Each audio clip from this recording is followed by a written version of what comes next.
mú èso jáde. Ayé ò ní kàn. No more sorrow. Torí àti tú ẹ̀mí sọ̀kalẹ̀. Because the spirit has been poured upon.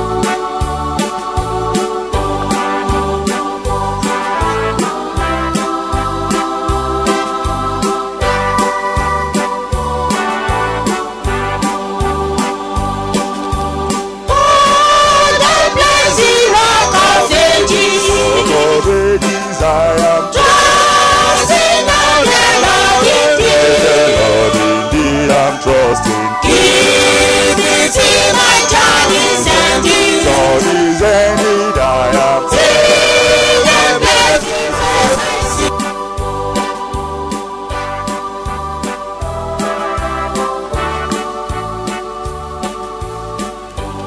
Let us rise. Our Father, we thank you once again. Baba wa dúpẹ́ lọ́wọ́ yín lẹ́ẹ̀kan. Your right hand. Òkùnkùn lè pa ojú wa mọ́ ká má rí ọ. You can hide from us, from not seeing. Ṣùgbọ́n orí wa ọ̀dẹ̀ rohun gbogbo. But you see us, you know us. Láàárọ̀ ètò orí ẹnìkankan wa. Because you see every one of us this Bá wa morning. pàdé. Entangle with all. Bá wa pàdé. Meet us, O Lord. Ká fayọ̀ padà That we lọ́lé. may go home with joy. Ní orúkọ Jésù mo gbàdúrà. In Jesus' name. Of our title, and we try to finish that number 4 today. Orí kókó kẹrin àkòrí tá à ń wò bọ̀ náà la ṣì wà á gbìyànjú láti parí And kókó kẹrin. point number 4 is he will water you from his upper chambers, give you bread to sustain, wine to gladden, oil to make your face to shine. Kókó kẹrin sì sọ wípé yóò bomirin ọ láti ìyẹ̀wò òkè rẹ̀ wá. Á fún ọ ní oúnjẹ láti mú okun láti fún ọ lókun. Òróró láti mú ojú rẹ̀ dán.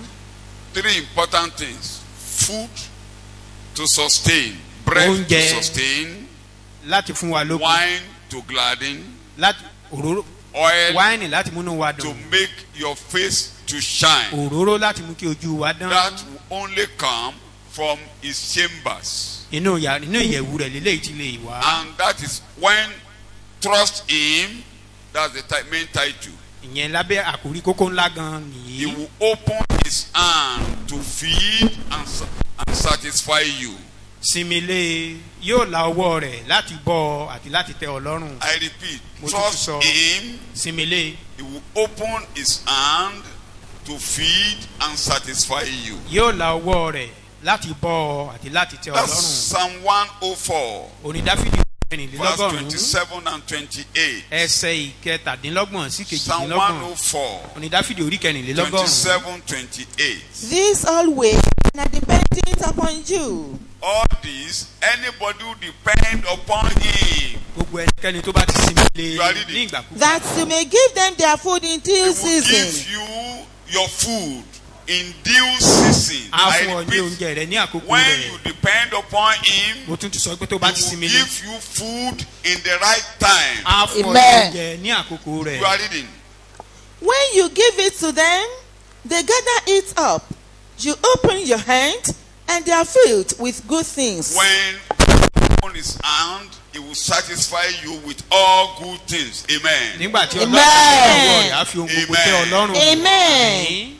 I will continually remind you that whatever state you find yourself, Màmá tẹ̀síwájú láti rán wa létí pé ipòkípò tá a bá bára whatever wa. your challenges, Ìpèníjà kípèníjà tá a bá ní. whatever you are passing through, we don't want to know. Ohunkóhun tó tá a bá ń là kọjá ìyẹn God ò knows. wá. Ṣùgbọ́n Sometimes Ọlọ́run mọ̀. God arrange or rearrange challenges, Lọ́pọ̀lọpọ̀ ìgbà Ọlọ́run máa ń ṣètò tó máa ń tú ètò ìpèníjà ṣe. and those challenges will allow you to cry unto God, Ìpèníjà yìí láwá tì wá láti ké pe will Ọlọ́run. allow you to depend upon God. Á wá jẹ́ ká lè sinmi lé It Ọlọ́run. is the ultimate goal of God for human beings to look unto him and worship him. Ètè ọkàn Ọlọ́run ni láti mú kí ènìyàn kó lè gbójú sókè àti láti ké pe òun. For instance, Gẹ́gẹ́ bí àpẹẹrẹ. all the challenges that met Israelites on the journey to Canaan. Gbogbo ìpèníjà tí àwọn ọmọ Ísírẹ́lì bá pàdé lójú ọ̀nà wọn sí ilẹ̀ Kénáánì. One of the greatest objectives of God that time was for them to look up. èyí tó ga jù nínú èròǹgbà ọkàn ọlọ́run fún wọn nígbà náà ni láti gbójú sókè wò and to remember that they are passing through a wilderness. kán sì lè rántí pé aginjù ni wọ́n ń là That this kọjá place is not a home. pé ibi ò kì í ṣe ilé When you look up, God will look down. tá a bá ti wòkè ọlọ́run á wọlẹ̀ And on many occasions, they fail to look up. na lọ́pọ̀lọpọ̀ ìgbà ó ṣe ní láàánú pé wọ́n kọ̀ láti wòkè Sometimes we look sideways. àwa gan nígbà míì a máa wo And on bòmíràn many occasions, it made God to. That was why God took them back again into Babylon. eléyìí gan pẹ̀lú ohun tí ó tó fi jẹ́ kí ọlọ́run rán wọn padà sí bábílónì Because some of their kings refused to look up. torí ọ̀pọ̀lọpọ̀ inú àwọn ọba tán jẹ wọ́n kọ̀ láti wo ọlọ́run When you look up, God will look down. ṣùgbọ́n tá a bá ti wò I kí don't know ọlọ́run á what you are wọlẹ̀ passing through mi ò this mọ ohun tó morning ń là kọjá again. láàárọ̀ yìí o I've told you several times that Jacob was passing through a challenge that he was running away from Saul. mo ti sọ fún wa lọ́pọ̀lọpọ̀ ìgbẹ́ pé jacob ó ń sá fún ìpèníjà ó ń sá kúrò níwájú arákùnrin rẹ̀ You can't run sọ́ọ̀lù away from your challenge. o lè sá kúrò o You lè can sá only fún run to ìpèníjà God. You can only run to ọlọ́run God. nìkan ló lè sátọ̀ lọ And he will look down. á sì wọlẹ̀ He will look down. á bójú He wò will ọ́ satisfy you. yá ti tẹ ọlọ́run Wherever you are, he will bail you out. ibikíbi tó bá há mọ́ ọlọ́run á fà ọ́ yọ. We are now saying Psalm 104 verse 13, particularly verse 14 and 15. orin dáfídì orí ó mú koríko dàgbà fún ẹran That is God who gave plants, made plants to grow. ọlọ́run nìyí àti ewébẹ̀ fún ìlò ènìyàn. Thank you. Plant will grow for your use. Plant will go for animals for you to feed upon. ewéko á dàgbà fún wa láti lò àti fún àwọn ẹranko láti jẹ. kí ó lè máa mú oúnjẹ jáde láti ilẹ̀ wá àti ọtí wáìnì tí mú inú ènìyàn dùn Can you see? àti òróró tí mú ojú rẹ̀ dán. That is when he opened his chambers. ìyẹn ní ìgbà tó bá ti ṣí ilẹ̀kùn yàrá rẹ̀ lókè lọ́hùn-ún He will give you abundance of wine.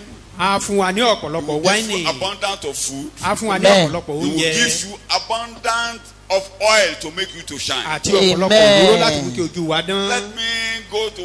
Let me go prophetic. ẹ Let me jẹ́ go kí n prophetic. lọ nínú This ìsọtẹ́lẹ̀ prophetic utterance I want to read àsọtẹ́lẹ̀ is started to be fulfilled in the church from the day Jesus ascended. That is why I stopped my lecture. ìsọtẹ́lẹ̀ tí mo fẹ́ sọ yìí ó bẹ̀rẹ̀ sí ní ìmúṣẹ ní ọjọ́ tí jésù ń gòkè lọ. Jesus has taken captivity captive. jésù ti kó ìgbèkùn Don't ní forget. ìgbèkùn ẹ má gbàgbé eléyìí. I repeat for your understanding, mo tún tún he sọ has defeated Ó lè yé 5 wa. generals. pé ó ti lu àwọn ọba márùn So bolẹ̀. no general can overcome us. torí náà kò sí Bẹ́ẹ̀. ọba kọ́ba tó lè borí wa No mọ́. general can overcome kò us. sí balógun Bẹ́ẹ̀. tí balógun tó lè ṣàkóso What ayé the wa Holy mọ́. Spirit was telling us the other time, when you are praying, remind God and remind the generals they are already defeated. nǹkan tí wọ́n sọ fún wa ni pé nígbàkúgbà tá a bá ti wà nínú àdúrà ká máa rán What the Holy Spirit was ohun tí telling ẹ̀mí us. mímọ́ ń sọ fún wa lẹ́ẹ̀kan ni ká máa Only rán ọlọ́run létí remind the generals ká sì that máa they sọ are fún àwọn already balógun yìí defeated. pé a ti lù wọ́n bolẹ̀ ọ̀rẹ́ Let láti lù them wọ́n bring bolẹ̀. any wave, they are already defeated. kán mú ìjìkìjì wá wọ́n ti di àlùbọ́lẹ̀ Let tẹ́lẹ̀ them remind them they are already under our ká feet. máa rán wọn létí pé àbí àtẹlẹsẹ̀ wa náà wà. And God, I told us last week that Jesus Sọ fún wa lọ́sẹ̀ became tó kọjá. Lord. He became Lord not for himself. He became Lord because of us. pé jésù kristi ó di olúwa kì í ṣe fún ara rẹ̀ bí kò ṣe nítorí tiwa. He became Lord to make us Lord over principalities. ó di olúwa káwa náà lè di olúwa So lórí àwọn no aláṣẹ matter ibi what òkùnkùn. wave, no matter what strength is coming from anywhere, Ìjìkìjì, He wàhálà has kí made wàhálà us kó to máa be bọ̀ Lord láti ibikíbi. over evil. ọlọ́run Evil ti will mú wa not jẹ prevail ọba over you lórí in the name of ibi Jesus. ibi òsì níborí wa lórúkọ Evil jésù. will not prevail over you in the name of Ibi Jesus. òsì níborí wa lórúkọ jésù. From his chambers, it will satisfy you. láti ní ìjọba Amen. àtẹwà He lọ́rùn. has taken captivity captive. ó ti kó àwọn ìgbèkùn ní Let me read ìgbèkùn. that before I go prophetic. ẹ jẹ́ ká ka ilé yìí kí n tó lọ Ephesians sí chapter ìsọtẹ́lẹ̀ 4. éfésù orí kẹrin. Read verse 8, 9, 10. nítorí náà ó wí pé Ẹsẹ̀ Yes. nígbà tí ó gòkè lọ sí ibi gíga Bẹ́ẹ̀ni, ó di ìgbèkùn ní ìgbèkùn bẹ́ẹ̀ni. wọ́n sì fi ẹ̀bùn fún ènìyàn. You are reading. jẹ́ ní ti pé ó gòkè lọ kí lè ó jẹ́ bí kò ṣe pé ó kó sọ̀kalẹ̀ pẹ̀lú lọ sí ìhà ìsàlẹ̀ ilẹ̀ ẹni tí ó ti sọ̀kalẹ̀ òun kan náà ni ó sì gòkè ré kọjá gbogbo àwọn ọ̀run. He that Kí ó lè kún ohun gbogbo. ascended is the one that descended into hell. ẹni tó ti gòkè lọ òun lẹni tó ti kọ́kọ́ sọ̀kalẹ̀ lọ sí ọ̀run We are àpáàdì. not going to the descending. We have discussed that. I said it's 2 parts. Descended to defeat the generals. ó sọ̀kalẹ̀ láti gbàjọba lọ́wọ́ àwọn No balógun matter wọ̀nyí. what the enemy does against ohunkóhun us, yòówù he kí will ọ̀tá ṣe lè never bí sí wa prevail. kò ní borí. amen He will never prevail. Bẹ́ẹ̀ kò ní borí. amen He's already a defeated foe. ọ̀tá tá a ti lù bolẹ̀ ni. Before he went to the cross, kó tó lọ síbi he àgbélébùú. announced Ó two kéde rẹ̀. announcements. I teached one last week. Mo sọ fún I yín saw nínú ní Satan that is falling before you, pé mo rí èṣù tó ṣubú níwájú and I yín. give you power and authority to tread over all powers of the enemy. Mo sì ti No fún yín ní matter agbára what, láti they rìn will lórí never gbogbo agbára overcome èṣù. you. amen. ohunkóhun yòówù kó ṣẹlẹ̀ ó That's kì yóò Luke borí ayé chapter wa 10. mọ́. You can read from Luke verse orí 18 kẹwàá down nìyẹn to láti ẹsẹ̀ 19. kejìdínlógún sí Let them kọkànlélógún come rẹ̀. through the air. Ẹ jẹ́ kán Let gbanú them come afẹ́fẹ́. through the rain. Kán gbanú Let òjò. them come through human beings. Kán gbanú Let them ènìyàn. come as a wave. Kán gbà Let them kán wá gẹ́gẹ́ come bí in ìjì.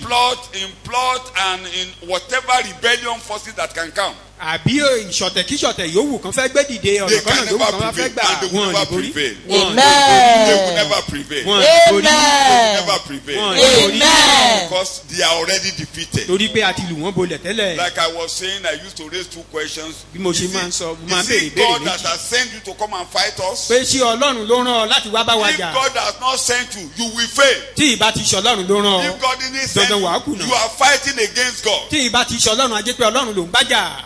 They are fighting against who? wọ́n bá God. ọlọ́run jà. When anybody who fights against God, let us see the consequences. ẹnikẹ́ni tó bá sì ti ń bá ọlọ́run jà ẹ jẹ́ ká dúró ká máa wo àbáyọrí rẹ̀. David has taught us a simple thing, dáfídì ti fi nǹkan kékeré kan kọ́ wa. that when the Philistines was making a noise 40 days going up and down, Nígbà- telling them that let them come, let them come. nígbà tí àwọn filistini tán halẹ̀ fún odidi ogójì ọjọ́ tó ń sọ pé ẹ jẹ́ kán máa bọ̀ ẹ jẹ́ kán máa bọ̀. David only came, he said, you are fighting the army of the living God. ó kọ̀ sọ fún yín pé ìwọ yìí You know ẹ̀yin what yìí ẹ̀ David ń bá àwọn ogun ọlọ́run did? jà. David, he said, you come to me with all you have. ó ní o wá pẹ̀lú gbogbo ohun This is ìjà ara the rẹ. army of the living God. ṣùgbọ́n àwọn ogun ọlọ́run Today lélẹ́yìí. you will know that there is a God in Israel. ìní ni wàá mọ̀ pé ọlọ́run kan wà ní israẹli. David removed himself from the scene, dáfídì wáyọ ara rẹ̀ and he kúrò ní ojú ìjà òun allowed gan. Goliath to knock his head against the head of God. ó wá gba gòláyàtì láàyè láti forí ṣe ọlọ́run lórí. Ṣé mọ̀ pé ṣe ni wọ́n gbára wọn nígbò? you know they just Mo hit gba Ọlọ́run themselves. nígbò. Ṣé ó làjà? did he Mo ní survive ṣé ó it? làjà? did he survive Ẹ o, it? ẹni bá ti gbógun tì wá nínú iṣẹ́ ìrere. anyone tó that gbógun wage tì war wá against torí pé us in àgbàlá, the gospel ta ló ń gbá nígbò? because of salvation. ọlọ́run. Is he waging war again? Is Ṣé ó waging máa war làjà? against God? Can he prevail? Ṣe rí nìyẹn. So ogun náà kì í ṣe tiwa. The battle is not ours, Ta ló lógun? Mo ní ta ló lógun? of God. ọlọ́run ni. We have an advocate before the Father. A ní agbẹjọ́rò And there's níwájú bàbá. nobody that can go to God and report and win. Kò sí ẹnikẹ́ni tó lè lọ fẹjọ́ sùn lọ́hùn kó ṣẹ́gun. Anything they say in the presence of God is zero there. Ohunkóhun yòówù tán bá sọ lọ́hùn asán. Because Jesus will turn it off. Torí pé Jésù á dojú rẹ̀ So bolẹ̀. let them gather. Ẹ jẹ́ kán máa kóra jọ. That's what I used to say regularly. Ohun tí mo máa ń tẹnumọ́ I lóòrèkóòrè said nìyí. it this morning. Mo sì sọ Go láàárọ̀ and, yìí. go and make your meeting. Kẹ́ tún lọ ṣèpàdé yín. Go and make your meeting. Kẹ́ tún lọ ṣèpàdé. You have failed and you will continue to Ẹ ti fail. kùnà ẹ sì tún máa kùnà. Go and gather. Ẹ lọ máa kóra jọ. Send your forces. Ẹ rán àwọn agbára And you listen to yín. me. Send your forces anywhere. Wọ́n rán àwọn agbára They wọn will never níbikíbi. prevail against you. Wọ́n lè Amen. borí ayé They rẹ̀. cannot prevail in the name of amen. He defeated them. He ascended into heaven Ó lù wọ́n bolẹ̀. Ó wá gòkè lọ sí to ọ̀run give gifts unto men. láti fi ẹ̀bùn fún To ènìyàn. give gifts unto men. Láti fi ẹ̀bùn fún Not ènìyàn. to give gifts unto demons. Kì í ṣe láti fi ẹ̀bùn Not fún to àwọn ẹ̀mí give gifts òkùnkùn. unto angels. Kì í ṣe láti fi ẹ̀bùn fún Not àwọn to áńgẹ́lì. make demons or forces of darkness to prevail against Kì í the ṣe church. láti mú kí àwọn agbára òkùnkùn He kó borí wa. descended, he defeated, he now went up to make us to possess our possession. Ó sọ̀kalẹ̀, ó borí níbẹ̀, ó wá gòkè lọ láti mú ká gba ìní wa. Túbẹ̀ yẹn kà, ó gòkè lọ He ascended. láti fi ẹ̀bùn fún. nítorí náà ó wí pé Give gifts to men. nígbà tí ó gòkè lọ sí ibi gíga ó di ìgbèkùn ní ìgbèkùn ó sì fi ẹ̀bùn fún ènìyàn. Kí ni ló fi fún ènìyàn? What did he give to men? Kí ni ló fi fún ènìyàn? What did he give? ẹ̀bùn gifts. Ẹranko dà, Where is animal among us here? ewé dà, Where is spirit èèyàn here? máa ń sọ́ra ẹ̀dẹ́ranko. Though man do turn themselves to animals at times. Bẹ̀ tó bá ti jẹ́ ènìyàn ni ọ́. But as long as you Kí remain ni Ọlọ́run human, wá fún ọ? Kí ni Jésù wá fún ọ nígbà tó gòkè lọ? what did Ẹ̀bùn. Jesus give you when he ascended? What did he give you? jẹ́ kí n fẹsẹ̀ kàn tí kò lè yé o. Let me support that with another verse for a better James understanding. chapter 1 Ìwé Jacob orí kìíní verse 17. ẹsẹ̀ ìkẹtàdínlógún Torí a rẹ̀. fẹ́ define ẹ̀bùn níbẹ̀. We want to define gifts there. gbogbo ẹ̀bùn rere àti gbogbo ẹ̀bùn pípé láti òkèlè ó ti wá ó sì ń sọ̀kalẹ̀ láti ọ̀dọ̀ bàbá ìmọ́lẹ̀ wá lọ́dọ̀ ẹni tí kò lè sí ìyípadà tàbí òjìji àyídà. Sọ̀yìnbó ẹ̀. Every good gift and every perfect Good gift. Ẹ̀bùn rere. Kí ló máa rí gbà láàárọ̀ yìí? What we ẹ̀bùn do rere Good gift. Not only good. kì í ṣe Perfect gift. ẹ̀bùn rere nìkan Free. àti àwọn ẹ̀bùn pípé. large My full. God. Oh my God. Má sáré lọ sílùú òyìnbó. Ṣàròrà máa gbé bọ̀. Good. Ẹ̀bùn rere. Perfect. Ẹ̀bùn pípé. Large. Ẹ̀bùn Free. tó tóbi. Free. full. Ẹ̀bùn ọ̀fẹ́. Full. Ó ti gbọ́ Ẹ̀bùn bẹ́ẹ̀ tó ni. kún. Very full. Tó kún. Very large. Tó tóbi. Very free. Tó dọ̀fẹ́. Ẹ̀bùn ní wọ́n à ń It's sanwó a fẹ́ bù. free Kí gift. ni wọ́n ń ṣe? Free of charge. Àbí túnbà dédé fún ẹ kí mi kí ọba gbogbo kí n fún ọ ní $100. If I gave Ó sanwó you fún give ni. you 100 naira now, did you pay for it? Wọ́n à ń sanwó fẹ́ bù You ọ̀fẹ́ don't ni. pay for gift from God. Wọ́n jẹ́ ká wà láyé. That we Ọ̀fẹ́ are ni alive. ẹ̀bùn. Ẹ̀fẹ́ ni ẹ̀bùn ìwà láàyè wa. Your being alive is a free gift. Free. Ọ̀fẹ́ Underline. ni. Free. A ṣiṣẹ́ lé lórí. That is, we didn't A do ṣiṣẹ́ lé no lórí. work. Free. is free of charge. Full. Ọkún. Is full large. Ó dẹ̀ tóbi kẹ̀jẹ̀gbẹ̀. and is big or large. Ó ti ọ̀dọ̀. They all Is from above. came From Bó ló ti above. wá. It comes down from the Ìmọ́lẹ̀. Wá Father látòkè of ọ̀run all lọ́dọ̀ light. Ọlọ́run. from heaven. Ọlọ́run tó dẹ̀ fi ẹ̀bùn ránṣẹ́ yìí. And that God that Irú sent Ọlọ́run wo? this gift. What type of God Ṣọ́lọ́run is tó ń he? fúnni tó ń gbà ni. Is he God that gave Eo. and collect back? Ṣọ́lọ́run tó ń gbà ni. Will he collect it back from Wá you? fẹ̀kẹ́nẹ́ kan ṣàpèjúwe níbẹ̀ yẹn. He used an example there. Ẹ̀yin tó bá ranjú mẹ́lẹ̀ báyìí. Ẹ̀rí òjijì mi lórí ilẹ̀ torí pé wọ́n tanná síbí. You can see my shadow Ìyẹn máa ń lọ because ń bọ̀ ni. of the light. The shadow will be Tó bá jẹ́ pé ìtàlẹ̀ wà báyìí tó bá ti Going máa da ogun and coming. méjìlá. Òjijì á bá sábẹ́ ẹsẹ̀ yín. that Tó bá tún yá, is your a tún shadow máa is kéré. going along with Tó the bá yá, sun. a tún máa gùn lọ. Ìyẹn ni pé ó ń yí padà. It's changing. Ẹ̀bùn tọ́lọ́run ń fúnni. The Kì í gift ṣe of léè God tó máa yí padà. is not the one that can change. Kì í ṣe léè tó máa fún ọ lónìí tá ní. He will not Mo give máa it gbà to you lọ́wọ́ ẹ̀ today lọ́la. and tomorrow take it back. Ọlọ́run yìí ṣe bẹ́ẹ̀. That is not God. Kì í ṣe aláyídáyídá. It's not.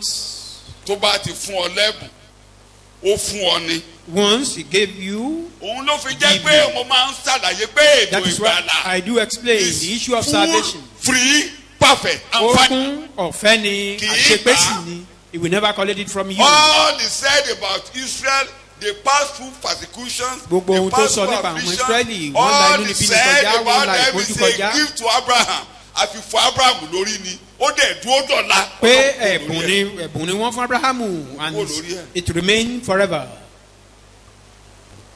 Mo tẹ̀ ń kàbí kan láàárọ̀ yìí. I was reading a particular place this That's morning. Isaiah chapter 29. Ìwé Àìsáyà orí kọkàndínlọ́gbọ̀n. Ó dáwọn tó bá rí Elijah tó ń bá Those tó ń kóra wọn who jọpọ̀ fall, lòdì sí Mount Zion. those who Ó ló gathered dàbí against ẹni Mount tó ń Zion. ronú lóru tó jẹ́ pé ó jẹun yó There is tó jí tẹ́bi ń pa. somebody that dream and eat and full or satisfied. Tàbí But tó while waking tó up, ń mu he nǹkan was yó hungry. lóru tó yó dáadáa lójú Or somebody àlá, that ẹni was tó ń dáadáa satisfied tó in jẹun the yó, dream. tó bó ṣe ń jí lóru ebi á As máa he pa. was waking Ó ní in the gbogbo ẹni morning tó bá and ti kóra started jọpọ̀ sí hungry. Mount Zion, ó ní bẹ́ẹ̀ lọ́rọ̀ wọn máa rí. Say anyone Ìgbà tó that bá gather ṣèpàdé, against Mount Zion, wọ́n máa that is dánú how wọn. their situation will Tó bá be. fẹ́ mú ìdáwọ́lé wọn ṣẹ, wọn ò ní mú ṣẹ. They will be planning and rejoicing, but while they want to fulfill that plan, it will be impossible for them. Wọn lè mú ìdáwọ́lé wọn ṣẹ. It will be impossible. Wọ́n ní wọn ò ní ṣe.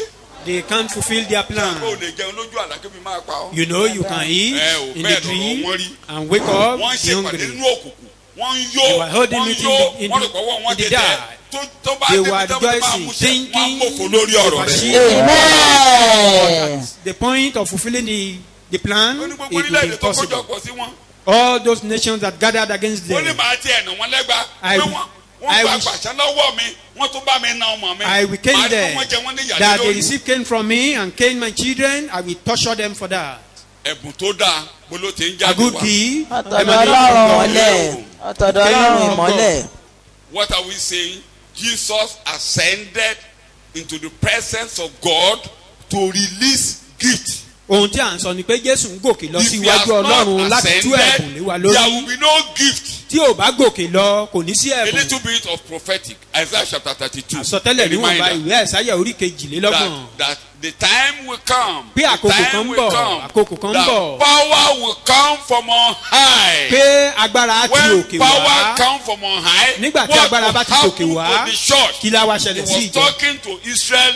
This they will receive in the millennium. ó ń This sọ is what eléyìí the nípa church is israẹli getting now. ohun tí wọ́n gbà What ní the church ìjọba is getting ẹgbẹ̀rún now. ọdún èyí ni ìjọsìn gbígbà lọ́wọ́lọ́wọ́ Chapter 32 of báyìí Isaiah 15 through 18 a little bit. ìwé ẹ̀sáyà Until orí the kejìlélọ́gbọ̀n. Spirit is poured upon That is us a from kind on of- high. Oh, Until the Spirit is poured upon us from on high. the Spirit is brought from on top, from high. pé a tú ẹ̀mí And lé wa the lórí wilderness- látòkè The wá day of Pentecost, the Spirit came from heaven upon us. láti ọjọ́ pentikọ́sì ni ẹ̀mí ti sọ̀kalẹ̀ látòkè wá lé orí àwọn ọmọ àwọn onígbàgbọ́ inú ẹ̀bùn tó tòkè wá yẹn Among those àkọ́kọ́ gifts- nínú ẹ̀ ní ìgbàlà kí ni mo porúkọ rẹ̀ ń jẹ́. among those Ìgbàlà. gifts that come from above the first of them is salvation tí a bá ti ṣí ọ̀run once heaven is open tí a bá ti ṣí ọ̀run once heaven is open chambers tó ṣí yàrá á tú òkè ẹ̀mí lọ́hùn látòkè wá lé the wa pour lórí spirit upon kí náà us ṣẹlẹ̀ sí wa bíbélì lẹ̀ ń what kà will happen bíbélì lẹ̀ ń kà. Until the Spirit is poured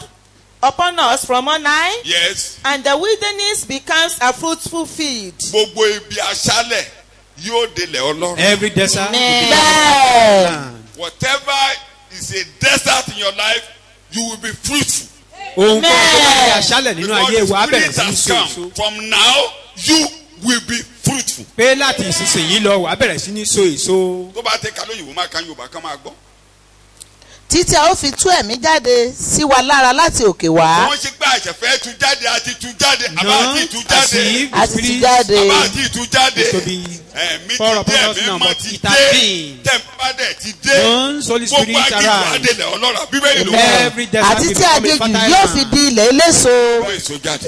Amen. Ayé ẹ̀ ò ní kan mọ́. There will be no Amen. more sorrow Torí àti tú ẹ̀mí sọ̀kalẹ̀. because the spirit has You are been poured reading. upon us. And the fruitful field is valued as a forest. Tí a ó sì ká ilẹ̀ eléso síbi igbó. Ilẹ̀ eléso tó mú èso jáde á kún kìjikìji. A land Ìyá that jẹ́ bring mọ̀ pé forth fruit tí igi bá will ti be full. tí igi bá ti rúwé kí ló máa tẹ̀bẹ̀ jáde. when the tree bring forth Kò tí ì leaves. yé yín. It's as if you don't Ọmọ àgbẹ̀ understand. ni mí. Mi ò kàn máa gbẹ̀ ẹ́ ṣe púpọ̀ ni. I'm a bit of famine. Tí a bá ti lọ sóko wa. When we Tí dájú mi bá ti rí i pé kòkó rúwé báyìí. farm, when cocoa bring forth Kò leaves, tí ì so o. not yet Ewé ẹ̀ yọ bringing ó out yọwé fruit, dáadáa báyìí ó yọwé but dáadáa báyìí. just shooting out. Akọ́kọ́ máa jọ́sìn inú ẹ̀ á máa dùn á máa gbàdúrà á máa My dúpẹ́ father Ọlọ́run will ṣeun be lọ́dún, happy, Ọlọ́run but ṣeun. Kò tí ì so Yeah, thank God. ewé ló yọ Not o. yet fruit, oh, but Níbo ló yọ? leaves. Tó wọnú ẹ̀ bẹ̀ tó bá débẹ̀ tó kàn. But Ayé o. if he got there and everything Bẹ̀ looked tó bá ti lè dry, rúwé tó rúwé. but once the leaf started shooting, Ẹ rúwé you will Amen. closer. ẹ rúwé You will be closer. ẹ mú èso jáde. And Amen. the fruit. Bíbélì lẹ̀ ń kà. Then justice will dwell in the wilderness, Ṣẹ́ẹ̀rì bẹ́ẹ̀ yẹn. and righteousness, moral, and spiritual Are you listening to me? rectitude. When the spirit come from on high. Nígbà tí ẹ̀mí bá ti sọ̀kalẹ̀ And there látòkè, is salvation. tí ìgbàlá wá God ṣẹlẹ̀, will clothe every place that is a desert with righteousness. Ọlọ́run á wá fi òdodo wọ àwọn èèyàn gbẹ́ ilẹ̀. He will clothe us with Á fi righteousness. aṣọ òdodo wọ̀ wá. At the moment you are clothed with righteous garment, Ní kété tá a ti fi aṣọ òdodo every wọ̀ ọ́, dry thing will vanish. gbogbo ohun gbígbẹ Amen. á pòórá. Tí a wọ̀ ọ́ lágbádá ìgbàlà, Once the garment of tí a salvation wọ̀ ọ́ is láṣọ there, òdodo, garment of righteousness as gbogbo ohun well. tó mú ayé rẹ korò yóò pòórá dànù. All those Amen. bitterness will disappear. That's why Isaiah, stop there, Isaiah 26 verse 1 say, Ìwé àìsáyà orí àwọn ọmọ mi ti kẹrìndínlọ́gbọ̀n kọ́ ẹsẹ̀ lórí ìkíní. ìgbàlà ni Olúwa yàn. Fún ààbò ìgbàlà ni Olúwa yàn. Fún ààbò. Ní ọjọ́ náà ilẹ̀ ọkọ̀ orin yìí ní ilẹ̀ Júdà. Ọjọ́ òun rèé. In that àwa ní ìlú agbára. Bẹ́ẹ̀ni. Ìgbàlà ni Ọlọ́run yóò yàn fún odi àti ààbò. That garment of righteousness will be your security. Aṣọ Bẹ́ẹ̀. òdodo yìí lájẹ́ ààbò fún wa. odi ní àti ààbò táfà kan ò ní wọlé sí ọ lára. Amen. ẹ má máa bá wọn lo èdè àtàkì ò kàn wá o kò kàn wá. Don't join them using all those language of attack. ọfà kan ò That ní wọlé sí yín lára. No arrow can penetrate. Amen. The archer shoot his arrow, it will never enter. yàtọ̀ sí pé ó jẹ́ odi. Apart from being ó jẹ́ ààbò. a wall of ògo protection, olúwa yóò ṣíji bò the ọ́. glory of God Amen. ògo rẹ padà. your glory ògo return. rẹ padà. Amen. ògo tí wọ́n ń wá lọ sórí òkè The glory akẹ́kẹ́ they mi. were looking for upon owó tí wọ́n mountains. ògo àwọn ọmọ àwọn aláìgbàgbọ́ tí The wọ́n máa ń glory wẹ̀ of the sínú omi unbeliever ìṣanwọ́ that they tí normally ajá lè gbé put in tí the washing èkúté lè basin, gbé. that rat and dog can take away. ènìyàn ti ṣẹ̀ Man ó have kùnà sinned. kíni. Ògo Ọlọ́run. Don't short of the glory of God. tí ẹ bá ti wá gba Jésù tẹ́ Once gbàládé you are saved, ẹ wá máa wo Ọlọ́run then láì you sí looking at God ìbò. without Ìbòjú. pain. àwa á máa gbé yín láti inú ògo kan dé From one láti ọ̀dọ̀ glory Olúwa. to another. Ògo. From the God of Orí glory. àkọ̀rọ̀ sí ọláyà. Because the word will be written in your heart. so agbádá òdodo á wọnú The aginjù. garment of gbogbo righteousness ibi tó enter into tí desert. ewé ti rẹ̀ dànù tí ó Where dasán we tó have dasán withered leaves. láàárọ̀ yìí pé Jésù wọlé. Let Jesus call orí àti Jesus ṣí in. ọ̀run kalẹ̀. Because heaven is open ohun already. àkọ́kọ́ tá a fi ránṣẹ́ ní ìgbàlẹ̀. The first thing sent kí is yẹ̀ rẹ salvation. ṣí For your mind pé to be Jésù open. ìwọ lolúwa. That Jesus, you are the o Lord. tọrọ ayé mi gbé. You can handle o my lè wẹ̀ case. mí mọ́ kí n mọ́ You can wash pátápátá. me clean and even perfect. yọwọ́ ẹ̀ṣẹ̀ lára mi. Remove the hand of sin. yọ ìdájọ́ kúrò lórí mi. Remove the hand of judgment. tíyẹn bá ti kúrò. Once that one is àti removed, ṣí ọ̀run kalẹ̀. heaven is open upon you. ìyà wọlé. Life will follow. o gbọ́dọ̀ létí o. You must have ear. anybody who listen to my words. Ẹnikẹ́ni tó bá tẹ́tí sí who hear ọ̀rọ̀ my mi, words. tó gbọ́ ọ̀rọ̀ mi, and believe in it. tó sì gba ọ̀rọ̀ mi I gbọ́, give him eternal life. ìyè àìnípẹ̀kun ni mo and fún he irú will ẹni never bẹ́ẹ̀. come into Kò sì ní condemnation. wá sí Amen. ìdálẹ́bi As many as are listening ìdájọ́. to me this morning, Gẹ́gẹ́ bí ọ̀pọ̀lọpọ̀ ti ń tẹ́sí sí mi your láàárọ̀ life, yìí, your life could be dried. ayé rẹ̀ lè gbẹ o, Your life could be shadow. ayé rẹ̀ lè You gbẹ could be in tòótọ́. agony. You may not even know what. O lè Everything wà is nínú dry. ìrora bóyá kò Everything is tiẹ̀ yí ohun confused. tó fẹ́ ṣe, o wà nínú ìkòrú. Heavens has been opened. Àti sí ọ̀run. God will clothe you with salvation this morning. Ọlọ́run fi àárọ̀ yìí. Salvation is God will deliver you from judgment. Ìgbàlá sì túmọ̀ sí pé Ọlọ́run á gbà ọ́ kúrò lọ́wọ́ If God ìdájọ́. does not judge you, nobody can judge Ọlọ́run you. ò bá ti dá ọ lẹ́jọ́, kò sẹ́ni tó lè dá ọ So lẹ́jọ́. stop looking for demons that are judging you. It's only God that can judge you.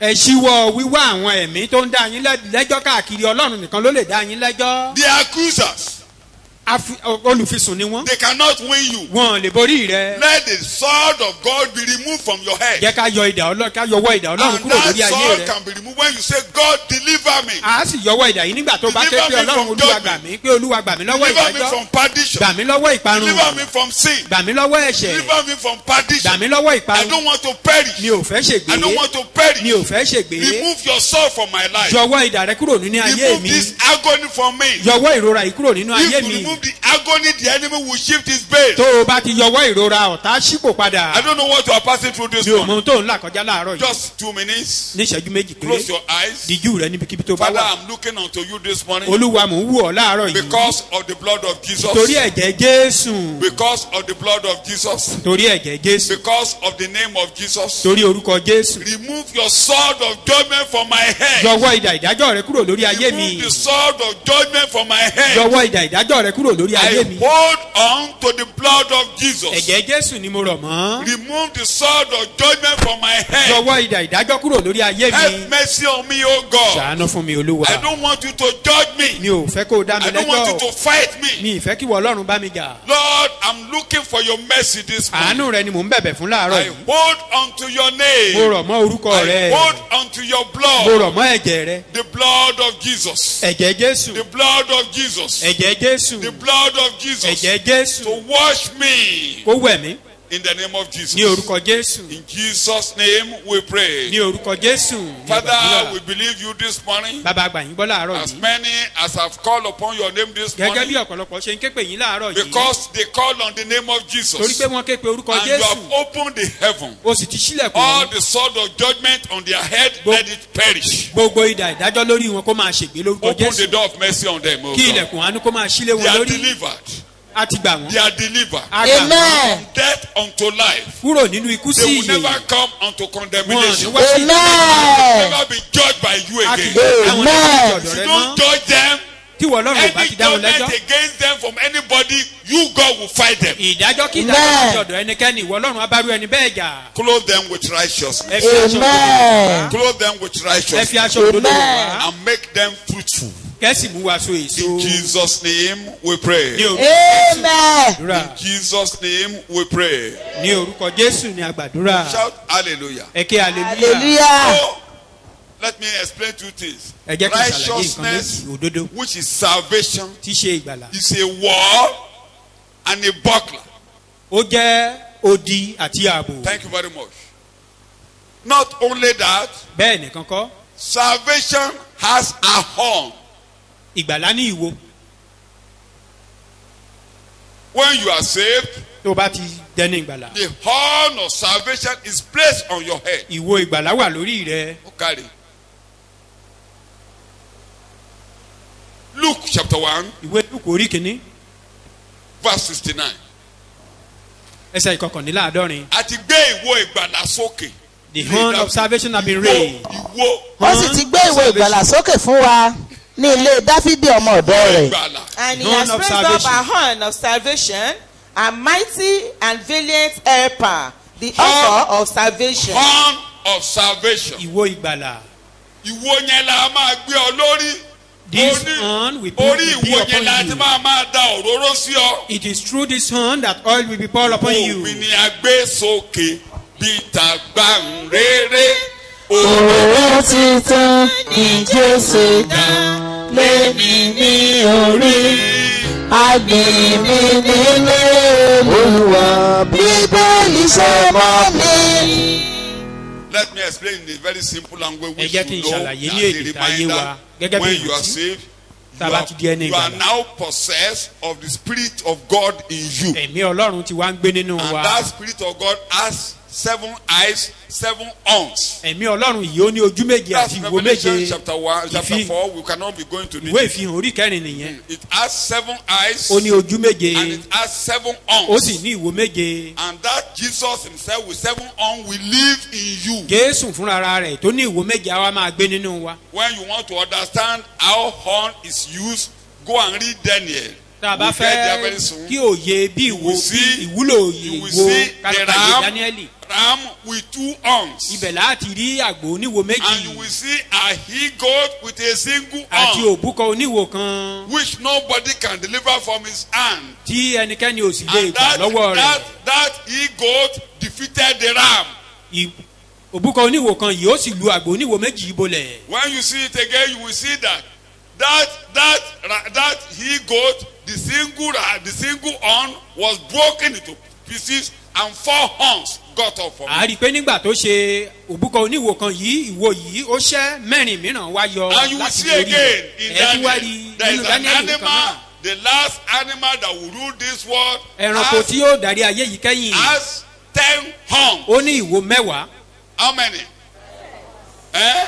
ìwo And in mélòó the midst of that 10 horns, there is a little horn. láàrin ìwo mẹ́wàá yìí And he pulled out 3 paga. ìwo That's kékeré the kan one. wá yọ níbẹ̀ And he's speaking big ó wá things. fa mẹ́ta tu ó wá ń sọ̀rọ̀ òun ńlá Became fierce. So a horn is powerful. ohun tí mò ń gbìyànjú àti mú jáde So ni pé with ìwo lágbára salvation horn in you, pẹ̀lú ìwo ìgbàlà lórí rẹ Jesus horn living in you, àti ìwo kristi all the nínú power rẹ of God is living in you. ìyẹn ni pé gbogbo agbára ọlọ́run ló Let gbé the nínú enemy rẹ come from anywhere. Jẹ́ kí It's ọ̀tá wá all láti power, all power, Gbogbo all agbára, power, gbogbo all power. agbára. 7 horns. ìwo méje Nobody can defeat you. kò sẹ́ni tó lè borí rẹ No ní ìwúsọ. demons can defeat kò you. sí agbára kùn tó lè That borí rẹ sickness cannot defeat you. àìsàn yẹn ò lè borí That rẹ problem cannot rule you. wàhálà yẹn ò lè jẹ gàba lórí ayé rẹ The horn have been lifted up. a ti gbé ìwo sókè. That is salvation horn. ìyẹn ni ìwo ìgbàlà. Today is the day of ìní salvation. ni ọjọ́ ìgbàlà. Today is the day of ìní salvation. ọjọ́ ìgbàlà. As long as you are saved and God remove dormant from you, níwọ̀n ìgbà tó ti dẹni ìgbàlà tá a ti every mú other ìdájọ́ kúrò. horn that is rising against you will fall before gbogbo you. ìwòkíwo tó bá ń dìde sí ọ wọn ṣubú níwájú rẹ lórúkọ jésù. Tí ògbúkọ bá lè lu àgbòbó lẹ̀. if a he goat can beat down Ògbúkọ lásán lu around with àgbòbó two lẹ̀. hands. Gbogbo àwọn ìwòkíwo tó bá dìde sí ọ. every other hand rising against you will be pulled down. Àlùbọ́lẹ̀ ló máa lù wọ́n. you will beat them hands Àlùbọ́lẹ̀ ló down. máa lù wọ́n. you will beat them hands Torí down. Ọlọ́run ò dá wa ní ọ̀lẹ, ó gbé agbára. because God didn't created us as a lazy. That's but he salvation. empower us. that's ìgbàlà You nìyẹn. are reading from my prophetic utterance in Isaiah chapter 32. ìwé Righteous. ìsáyà orí kejì. When righteousness come, nígbà tí òdodo bá ti dé. I'm talking of righteousness as a gift. mò ń sọ̀rọ̀ nípa From òdodo God. gẹ́gẹ́ bí ẹ̀bùn láti ọ̀dọ̀ ọlọ́run. Righteousness as a gift from God. òdodo gẹ́gẹ́ bí ẹ̀bùn láti ọ̀dọ̀ Become ọlọ́run. God's righteousness. àwa di òdodo ọlọ́run. I'm not talking of the acts of righteousness will now come from you. The acts of righteousness. ìṣe òdodo wá wá ti ọ̀dọ̀ rẹ wá. Tó bá wá tí ìṣe òdodo bá tẹnu rẹ̀ jáde. when the act of righteousness now emanate from you. iṣẹ́ òdodo yóò sì jẹ́ àlàáfíà. Nígbà tí iṣẹ́ òdodo bá wá tẹnu ayé rẹ̀ jáde. when the act of work Wàá of the máa gbé righteousness is lálàáfíà now coming out from you. pẹ̀lú ènìyàn. then you live with peace. Àti èso everywhere. òdodo. Ẹ má gbàgbé ohun méjì mo máa ń pariwo. don't forget I Ṣé do Bíbélì emphasize máa on ń two túmọ̀ ara ẹ̀? things. the Ohun méjì ni Jésù Bible béèrè nígbà tó lọ sórí give ìtẹ́ lókè. meaning of Ó himself. béèrè ìgbàlà. Ó béèrè Jesus requested for àlàáfíà. two things why he ascended to heaven. Òdodo peace, àlàáfíà. Òdodo àlàáfíà. righteousness. Ìyẹn tó máa gbé mi padà lọ sí Psalm 85. that will take me to Psalm Àwọn ọmọ mi ti fi 85. kọrin. Òdodo àti àlàáfíà. Wọ́n á fi ẹnu righteousness and kóra. peace will kiss themselves. Ṣé Bíbélì yé mi? Do we understand the Bible? àánú àti òtítọ́ pàdéra. Tí o ti gbọ́. òdodo Tó bá ti àti rí àánú. àlàáfíà sì fi ẹnu kóra wọn ní ẹnu. Kíní ni pé wàá rí àánú gbà. The first thing is you receive Kí mercy. ló máa rí gbà? àánú. Ibi tí àánú máa ń wá kiri. And what Ibi tí òtítọ́ mercy bá ti wà. usually Tó o bá ti locate is gbé where ọkàn there yẹn is. rọ́ wá. Tó o ṣe ọkàn yẹn pẹ́yẹ́ láti gba òtítọ́ wọlé. Àánú àsọ. When you believe in truth, then peace Tó will o létí follow. tó o ṣeré wá ṣọ́ọ̀ṣì. You have ear, Tó o you jẹ́ don't just kẹ́kọ̀ọ́ come wọlé bẹ́ẹ̀ mi to máa ṣe church pariwo ní alẹ́ tí in náà. vain. Tó o jẹ́ kọ̀rọ̀ wọlé. You allow the word to penetrate. Àánú ṣe bàbá yìí. Tó bá ti rí The mercy ibi tó bá ti rí òtítọ́ ọ̀rọ̀ Ọlọ́run. is moving around. Anywhere you see the truth word of God, then mercy will enter. Ìdá The ìdájọ́ kúrò judgment, lórí rẹ̀. the sword of Ọlọ́run ní judgment dá ọ will lẹ́jọ́. move. Ọlọ́run ní dá ọ lẹ́bi. God Amen. Yóò ṣí ọkàn payá. because you open your mind. Kò síṣẹ́ tó o fẹ́ ṣe kó o tó rí àánú gbà. There is no work you want to do Ẹ̀bùn ní before you receive àánú. mercy. Kí ni mo pè é? Mercy is a Kí ni gift. mo pè é? Ọlọ́run kàn ń wọ ọkàn tó bá wà God ní. will only look at your heart. Ṣé mo pé nígbà Yeah. ẹlòmíì àdélé àjọ á jẹ̀bi pátápátá. You know, some people will get to the court of God, court of law, and will bó be ṣe ń totally dorí kodò guilty. tán ń gbọ́rọ̀ ẹnu rẹ̀. But Adájọ́ á will be ṣàánú rẹ̀. free with Adájọ́ á guilt. ṣe. Bó But ṣe rí. mere seeing that, Èyí ti ṣẹ́ tó o the ṣe. judge Ṣùgbọ́n torí may be pé merciful unto such person. o gentle fọlọ́run o humble ara rẹ fọlọ́run lọ́run rí pé. The ọkàn tó main work gbé that wá you yìí, did was that you ọmọdé yìí, humble yourself. o mọ̀ pé. That you humble yourself, dáa. God will recognize you that o mọ̀ pé you can discover that you are not good, that you need help. Adájọ́ á wá ṣàánú fún. Then the judge will have mercy on O you. ní ṣẹ̀wọ̀n.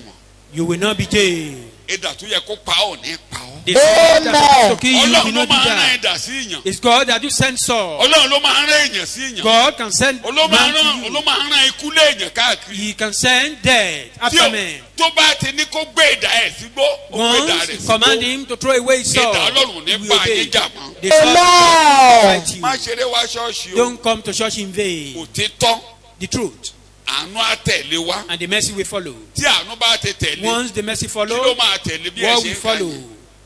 Righteousness and peace have kissed Ṣé each olùgbàlà? other. Òdodo á wá wọ̀ ọ́. Tódodo bá ṣe wọ̀ ọ́, Righteousness àlàáfíà will ní follow mo dé. and peace. Àlàáfíà nínú ọkàn rẹ. Peace in your Àlàáfíà mind. nínú àgọ́ ara rẹ. Peace in your body Ẹ̀bùn system. tí Jésù lọ gbà látòkè. God, those are the Shalom! gifts Shalom! that Jesus Gbogbo will ènìyàn take kó for us. pòórá dànù. Amen. Don't disappear. pé àánú Ọlọ́run wọnú ayé rẹ báyìí. That the mercy of God enter into your Bí àánú life. Ọlọ́run wọnú ayé rẹ báyìí. That the mercy of God enter into your life. Bí a gbé aṣọ òdodo wọ̀ That the báyìí. garment of righteousness has been put Àlàáfíà upon ń you. bọ̀, àlàáfíà fẹ́ wọlé, ó fẹ́ wọlé. Peace will Ohun tí locate ò bá ti ní you. jẹ́ ká àlàáfíà jọba kó pòórá. Anything that Amen. is not peace, let them disappear. Amen. Ọjà ẹ̀sán kó pòórá. Amen. Sickness, let them Àlàáfíà kó disappear. wọlé. Let there be Amen. peace. Òun ló fi jẹ́ pé ọkàn ìgbàdà ó lẹ́tanú. And that is why the heart of salvation don't have Wọ́n tún fẹ́ bá níjà, tí wàá tó bá níjà. Rárá o. Wọ́n want tún fẹ́ to kó receive kúkú mercy. ìyà tá ń gbà Do là. not strive with anyone. Tó tálàáfíà yẹn bá ti ráyè. Once the Bó bá peace ti have máa chance ráyè. in you, Bó bá ti máa ráyè.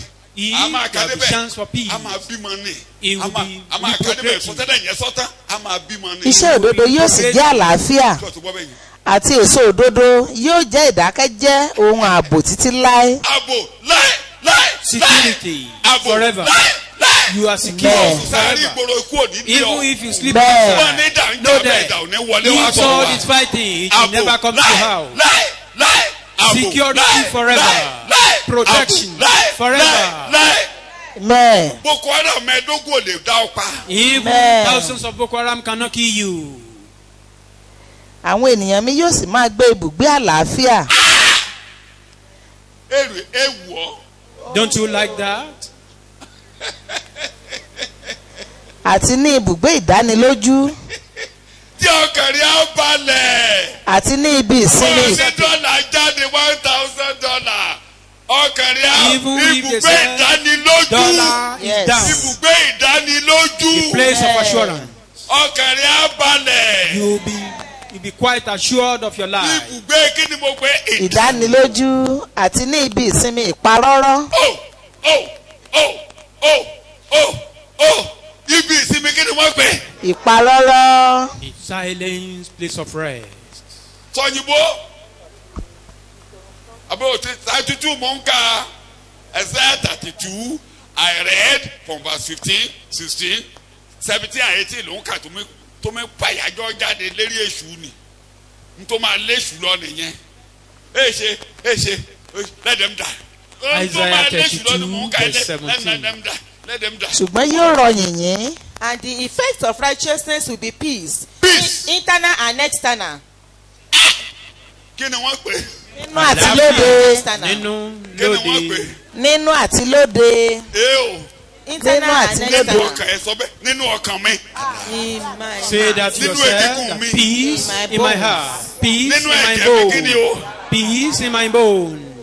Orúkọ Jésù lẹ́ẹ̀mẹ́ta. Call the name of Jesus 3 times. Lórúkọ In the Jésù. name of Ní Jesus. orúkọ Jésù. In the Ní name orúkọ of Jesus. Jésù. A ti wọ̀ mí ní agbádá The garment of òdodo. righteousness is on me A ti mú already. idà àdájọ́ kúrò ní ayé The mi. sword of judgment is no more in my Àlàáfíà life. nínú egungun mi. Therefore, peace in my bone. Àlàáfíà nínú ẹ̀jẹ̀ mi. Peace in my blood. Gbogbo ohun tó lòdì sí àlàáfíà lórúkọ Jésù Anything jáde. contrary to peace. Jáde. Move out. Jáde. Move out. Jáde. Move out in the name of Jesus. Peace. Àlàáfíà nínú ẹ̀jẹ̀. Peace in the blood. Àlàáfíà nínú Peace in my womb. àlàáfíà nílé ìtọ̀. Peace in my Àlàáfíà bladder. ní ọmọ lójú. Peace in my Àlàáfíà head. ní inú ilé etí. Peace in my ear. Peace in all ramifications.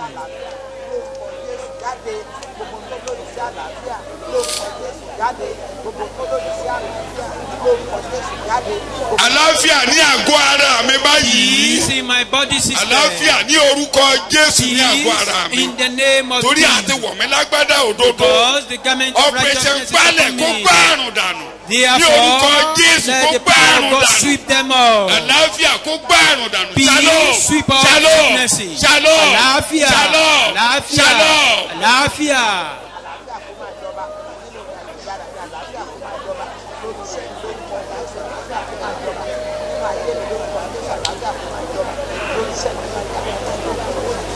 Jésù Olúwa wa. In Jesus' Amen. name we pray. Ọlọ́run àlàáfíà. God of peace. Jẹ́ kí n wà lálàáfíà pẹ̀lú aya mi àtàwọn ọmọ. Let me be in peace with my wife, my husband, and my Jẹ́ kí n wà children. lálàáfíà pẹ̀lú àwọn ẹbí mi. Peace with Jésù my ràn mí family lọ́wọ́ member. àlàáfíà ló mú Jesus àdúrà. help me. Àlàáfíà. Àlàáfíà. Peace. Àlàáfíà. Peace. Láìsí ojú ìgbẹ̀san. Without Láìsí the eyes ojú of ìgbẹ̀san. vengeance. Láìsí ẹ̀tanú. Without Láìsí ìkórira. without hatred. Àlàáfíà. Àlàáfíà. Peace. àlàáfíà Peace. àlàáfíà Peace. láàrin èmi àti àwọn ẹbí mi Between me and láàrin my èmi family àti member. àwọn ọmọ ìyá mi ọmọ bàbá Between mi me and láìsí my ojú ìgbẹ̀san brothers and sisters. kí n yọ́nú tó fún àwọn tó No kọlù mi tí eyes mo of dẹ̀ kọlù vengeance. For me to kí be at peace ràn mí with lọ́wọ́ kí anyone. àlàáfíà jọba Help me for peace to reign. kí àlàáfíà tó ṣàn bí odò kó Let the jọba peace flow as a láàrin èmi river. àti àwọn alábàáṣiṣẹ́pọ̀ Between me and my co-worker. láàrin èmi àti àwọn ọmọ ọjọ́ Between me and church láàrin èmi member. àti àwọn alábàágbé Between me and my neighbor. láàrin èmi àti àwọn alábàágbé Between me and my láìsí neighbor. ojú ìgbẹ̀san Without the eyes of láìsí ojú vengeance. ìgbẹ̀san Without any intention láìsí of ẹ̀tanú vengeance. láìsí ìjà Without ọkàn any prejudice. ní orúkọ Jésù àlàáfíà Peace. ní orúkọ Jésù ni mo gba àdúrà. In Jesus' name, wọ́n we ka pray. bíbélì là ń kà àfi túmọ̀ ara ni We are only tó bá trying gbé to Psalm 85 reach meaning. sẹ́gbẹ̀rẹ̀ ó rí bó ṣe ń túmọ̀ rẹ̀ ó jẹ́ kó yé èèyàn Even Psalm 85 yékéyéké. make more, mo make gbé lọ us to sí understand mo gbé better. lọ sí Psalm 118 Take it to Psalm tí 118. àlàáfíà nísinsìnyí àwa ń bẹ̀ ọ́ rán ìgbàlà. Send peace mo now gbé lọ sí Psalm and 85 salvation. mo tún wá And in gbé Psalm sí 85, wòlíì Àìsáyà and I bring it back 32 to Isaiah chapter 32. tí a bá ti gbé agbádá òdodo wọ̀ Once the garment of righteousness is put upon you, àlàáfíà ló máa mú jáde peace will emanate from that. iṣẹ́ òdodo yẹn á wá máa fa àlàáfíà Then the wọlé work of that a righteousness máa will fa bring about àlàáfíà peace. bíbélì ló ń kà. The result of righteousness will be quietness and confident trust. result Àbájáde àbájáde òdodo. ìdánwò tó ṣe àbájáde The pé result òdodo wà nú ayé rẹ That á jẹ́ you have righteousness in you ìdákẹ́jẹ́ will be calmness. And confident trust forever. ọkàn rẹ á balẹ̀ ìdákẹ́jẹ́ Calmness. torí afẹ́fẹ́ àti jìgbà tí rẹ gbọ́ ìbá ṣe ìbínú èrò kún ìbá ṣe èso tàbí ọ̀gán wọ́n sì omi tó lè rí ọkàn náà ní Olúwa ọ̀run wọn tó yé wọn wọn yóò fi nínú ṣe fẹ́rẹ̀ dákẹ́jẹ́ dákẹ́jẹ́ wọn yóò fi nínú ṣe fẹ́rẹ̀ dákẹ́jẹ́. kó dákẹ́jẹ́ Contrary, let them be silent. Let us pray. kó dákẹ́jẹ́ Be still. torí àti wọ̀mẹ́lágbádá Because the òdodo garment of righteousness tó is ń upon me. gbọ́bọ̀ ìdákẹ́jẹ́ Any unforeseen kó trouble, be dákẹ́jẹ́ kó still. dákẹ́jẹ́ Let them be still. quietness Ìdákẹ́jẹ́jẹ́. quietness Ìdákẹ́jẹ́jẹ́. quietness Ìdákẹ́jẹ́jẹ́. quietness Ìdákẹ́jẹ́jẹ́. quietness Ìdákẹ́jẹ́jẹ́. in Jesus' name we pray. Ní orúkọ Jésù ní omi lójú àgbàdúrà. tó o bá Look lóun up tó here. inú ọkàn láriwo tí ń wá It tó is- bá lóun tó wọn nù ọkàn ẹ sọ fún Trouble normally emanates from our kó heart. ṣe If there kéde is kó anything dákẹ́ troubling you in tó the wọn tí ò heart, jẹ́ kó sùn kó dákẹ́ command it to be ìdákẹ́jẹ́ still. torí òdodo ló gbé wọ̀ Because you are putting tó on bá jẹ́ righteousness. olódodo ló gbé wọ̀ n tó máa àbájáde ẹ̀ ní That ìdákẹ́jẹ́ is the result. Is calmness. bó bá wá jẹ́ tẹ́gùn tó ń fẹ́ níta ni If it's surrounding wind or storm, they be still. ó lè pariwo It may make noise, but Kò lè yet kọjá àlà ẹ̀. be still. They can't go beyond their boundary. kó dákẹ́jẹ́ Be still. tó ọkàn rẹ gbọ́dọ̀ balẹ̀. Therefore, your mind must be settled. gbogbo ti dàrú o ayé tèmi ò ní dàrú. Turmoil outside, that is none of your own business. nàìjíríà ti tán ayé tèmi ò tí ì The tán. country is in turmoil, that is none of your own business. Blessed quietness, Thank you. holy quietness, what a show. Assurance. Trust in my soul. Assurance in my soul. On the stormy sea, Jesus speaks to me, and there below says the road. ìsinmi ńlá. Rest, a great rest. àwẹ̀ ń tá a pè wá sí nìyẹn. That is what we are called for. tó o bá ti ní sinmi If you don't have rest of padà mind, síbi àgbélébù. Go back to the ohun tó cross. bá fẹ́ da ìsinmi rú Anything Pàyájọ́ lé that lórí. wants to contradict peace, kábẹ́lì lé command the lórí Bible upon kábẹ́lì lé them. lórí. Read Bible upon them. jẹ́ kí èso òdodo jáde nínú ayé rẹ. Let the fruit of righteousness emanate in your bá ti life. ń jáde Once the a fruit máa of tì ọ́. righteousness is coming out, àwa it mú will be èdè pushing you. bàbá Hébérù sọ pé Then ẹ we máa bring wá about àlàáfíà pẹ̀lú. The language of gbogbo evil. ìwọ ló máa wá o àlàáfíà That ò fẹ́ wá is, orí you o must be in peace with bẹ̀tẹ̀ all men. àlàáfíà bá ti You ródòdó will look for peace. magnet ni ó ń bọ̀. Once Ó ń bọ̀, he see ó ń bọ̀. righteousness, he will go to Ó that ń bọ̀. place. He will Àwa definitely kiss ẹ, go to àwa righteousness. kiss ẹ. He will kiss righteousness. àwa kìsẹ̀ Peace, we have to kiss iṣẹ́ òdodo righteousness. bá ti ń ṣẹlẹ̀. Once the work of righteousness This is right emanating thing. from your This life. is the right thing I should do. This is morally Ohun tó good. tọ́ leléyìí This láti is morally ṣe good. tó dára I láti ṣe shouldn't be nìyí. bitter against you. Kò yẹ kí n ní ìkorò. mo ti tún mo sọ mọ́ ẹ. Lóòótọ́ ni mo ṣẹ̀ ọ́ kì í ṣe òṣùwọ̀n. inú ìjọ mo ti ń sọ mo ń sọ nínú ilé. I'm Mo not sọ saying nínú it gbàgbé only in àdúrà the church. nílé. I do say them in Mo my ládùúrà house. àmọ̀mọ́ lè díà Jésù ràn mí lọ́wọ́ bí mọ̀mọ́ ṣe ń gbà títí ó fi lọ níbèrè ni. a ní Jésù ràn mí lọ́wọ́. Like that woman that I Yes. made Ogun example ti with dé, us Jésù here. ràn mí That lọ́wọ́. her prayer mo ṣe is, gbà látọ̀nà àbàdàn délé Jesus nìyẹn. help me. Jésù ràn mí And that was lọ́wọ́. how he had been praying from wàhálà rẹ o Ibadan. léṣirata àti tòmátò. This is a Jésù trouble ràn mí just to lọ́wọ́. buy pepper and tomato. ẹjọ ṣé Jésù ràn lọ́wọ́. Lord help me. ó ràn lọ́wọ́ àbí kò ràn lọ́wọ́. Didn't Jesus help her? ọkọ ẹ̀ gan ló bú sẹ́kún. Even her husband burst into ẹnu ó ní ọmọbìnrin ti Tear. sọ mí dèṣù. He said this woman Ṣé has òun ló turned me sọ to dé? a wicked or devilish. ṣé ìyàwó ló sọ The dèṣù. woman event ta ló sọ did the ẹ̀ woman ọkọ ló sọ turn láì dé him dèṣù. to satanic? No. ta ló wùwà ìṣúná àwọn méjèèjì. The husband behaved satanic or wọ́n ń devilish. fi ibi ṣẹ́gun ibi. You cannot use evil to Jésù ràn overcome mí lọ́wọ́ kí evil. mi fi rere ṣẹ́gun búburú. Jesus help me to Gbàdúrà overcome bẹ́ẹ̀, Jésù evil ràn with mí lọ́wọ́. good. Jesus help kí n fi me rere ṣẹ́gun for me to búburú. overcome kí evil n fi with rere ṣẹ́gun good. búburú. For me to overcome Jésù evil with ràn mí good. lọ́wọ́. Help me, O Lord. kí n fi rere ṣẹ́gun búburú. For me to overcome evil with Jésù good. ràn mí Jesus lọ́wọ́. help me.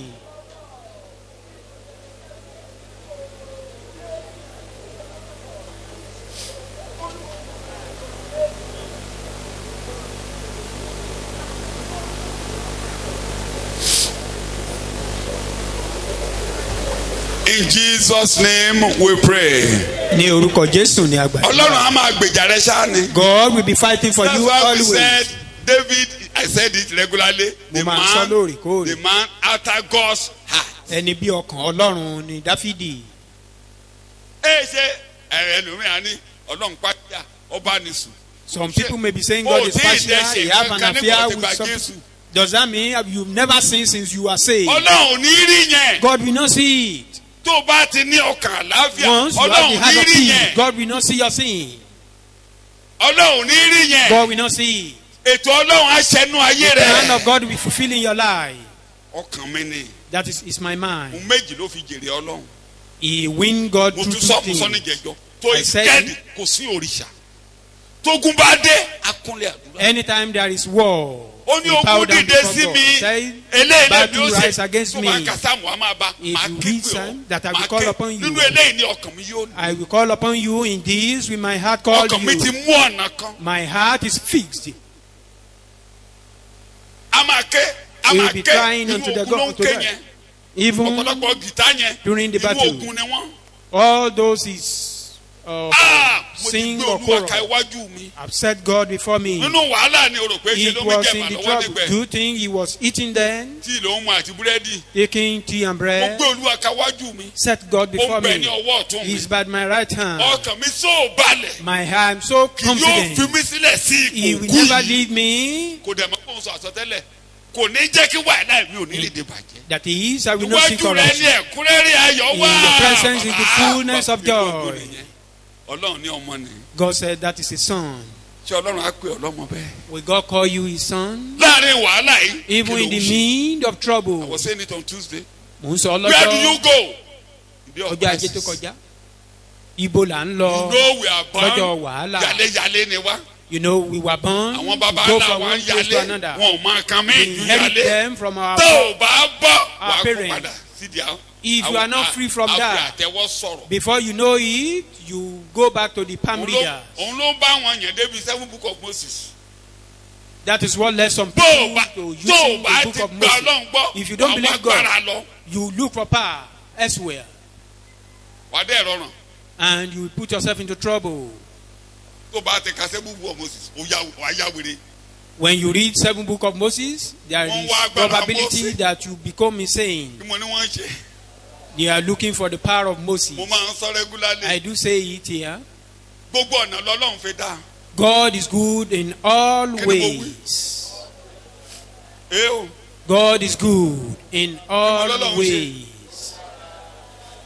ṣe ń pé gbogbo èèyàn kì í ṣerú mo tọ́ ọ lọ bẹ́ẹ̀ inú mo ṣe tọ́ ọ lọ yẹn. As tó I bá rí àwọn thought kẹta àwọn èèyàn dánwò níbi tá a to tọ́ lọ sí some Jerusalem. other countries, tó I bá mean in jẹ́ Jerusalem. wípé Ọlọ́run ò gbókù Mósè lọ. If you see what people are doing in Jerusalem, I didn't Tó think bá God jẹ́ didn't pé kill Jésù ò the jíǹde. dead of Moses. kó wà ní bòjì. If Jesus Kó wà ní did not bòjì. resurrected and remained á in the ti bu tomb, yẹ̀pẹ̀ ẹbẹ̀ tán.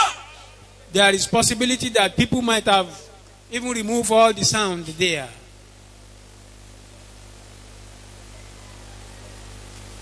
wọ́n kó wa lọ síbi kan ní Bethlehem. We were taken to a place in Bethlehem. wọ́n níbi tán bí Jésù sí ni. They said that is the Wọ́n da òróró place síbẹ̀. where Jesus was born. wọ́n They ní ká pour máa lọ oil máa there. fọwọ́ kan òróró. And they said we should be touching the oil and touch our wọ́n náà forehead. mọ̀ mí pé mẹ́ni í ṣe. And you know, you trust me, I won't do such things. ìyàwó mi ò tẹ òkèlè ní ìyàwó mi dúró sílẹ̀. My wife was not even, Èmi tí ẹ̀ rí he débẹ̀. was looking at them Ọmọ afar. tí-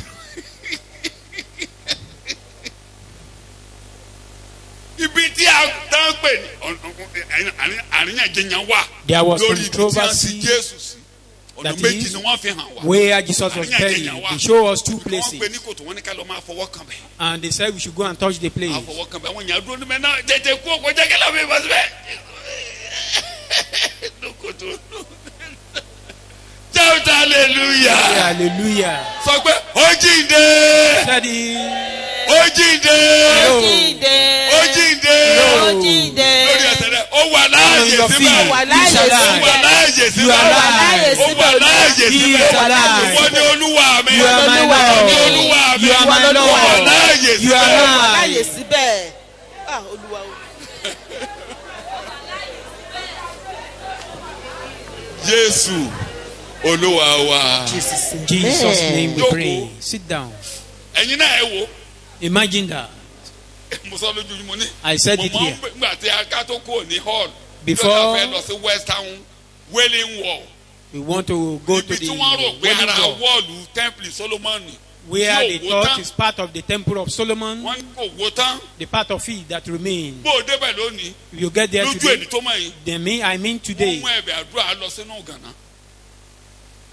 kí mo ní wọ́n ṣe. they are still taking wọ́n prayer àná ẹ̀sẹ̀ requests wá into pé the à ń lọ crack of Wailing that Wall. wall. oníkàlùkù kọ ẹ̀bẹ̀ àdúrà ẹ̀ dání o. Every by the time Wọ́n when mi we wá got bí mi, there, ó ní ta ló máa ka ẹ̀bẹ̀ àdúrà yìí. I was asking who will read all these prayer requests. mo ní òun ṣe bí ọmọdé. Okay, my Àwọn wife èèyàn was lọ asking me, bòrìṣà. and I Ó ń was bèrè not ẹni tó saying you máa are ka doing ẹ̀bẹ̀ like a àdúrà. child. You are asking who will read all those ibẹ̀ prayer ló máa requests. gbé sí i. That is where they will remain. tí mo bá ṣí fọ́tò yẹn hàn If I wà á should ní open pépà that tí wọ́n photo, fi hábẹ̀ dọ̀là you wọ́n fi see pépà hà ní. papers in the crack of that wall. abọ̀rẹ̀ṣàlẹ̀ nìyàn Man is yálẹ̀yálẹ̀ idolatry. ni wá. We go from one house to another. wọ́n mọ̀ bí màmá rẹ̀ àti bàbá rẹ̀ ṣe yálé tó. You know the level your ọ̀pọ̀lọpọ̀ mi tó ń parents gbọ́ did ẹ̀yin náà máa that. lẹ́tẹ̀ ẹ̀yà kẹ́tọ́ dọ̀dọ̀ And you Jésù. tí ẹ know bá dúró how far kọ́kàn you've yé balẹ̀ gone ẹ tún before padà lọ yálé you lọ́jọ́ come to ìṣòro. Jesus. And if you don't sọ stand, bẹ́ẹ̀ mi ò ní padà lọ yálé mọ́. you will pray for yourself that I will never return to that anymore.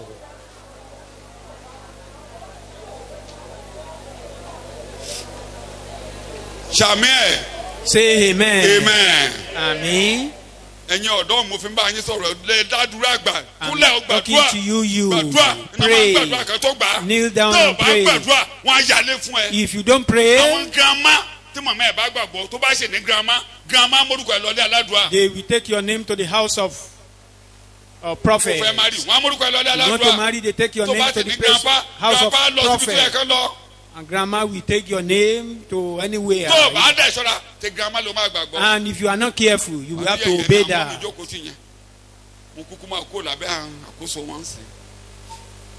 ọ̀rọ̀ bàbá àti màmá ò yé mi tí wọ́n. I don't even understand this, what they are saying. ẹjọ́sìn. Worship. ṣiṣẹ́ ìránṣẹ́. Go and do the ministry, the grandma ní ọ̀rọ̀ ministration. ṣẹ́ ìránṣẹ́ rèé. And the grandma said it's not a matter Wọ́n ti yálé of fún ẹ. ministry.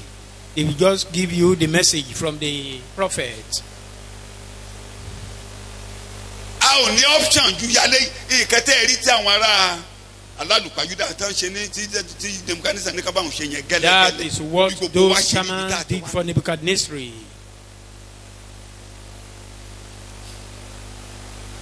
ọmọ mi kan sì wọ́n gbé wá bá mi léṣe. One of my child was sick and they brought him to kò me síbi here. dáhùn yàdé. They've been to many places. mo mi gbé lọ sí tó ẹni kí n mọ ṣe I wàhálà. was trying to Àní take wọ́n him ti to the lọ, wọ́n hospital. ti They said, yálé, don't yálé, trouble yálé, yourself. yálé. They've been to many places. ọ̀dọ́dọ̀ àwọn olóbì. They Àwọn go to olóbì, the people ọ̀dọ́dọ̀ using àwọn cola. oníkẹ́ni.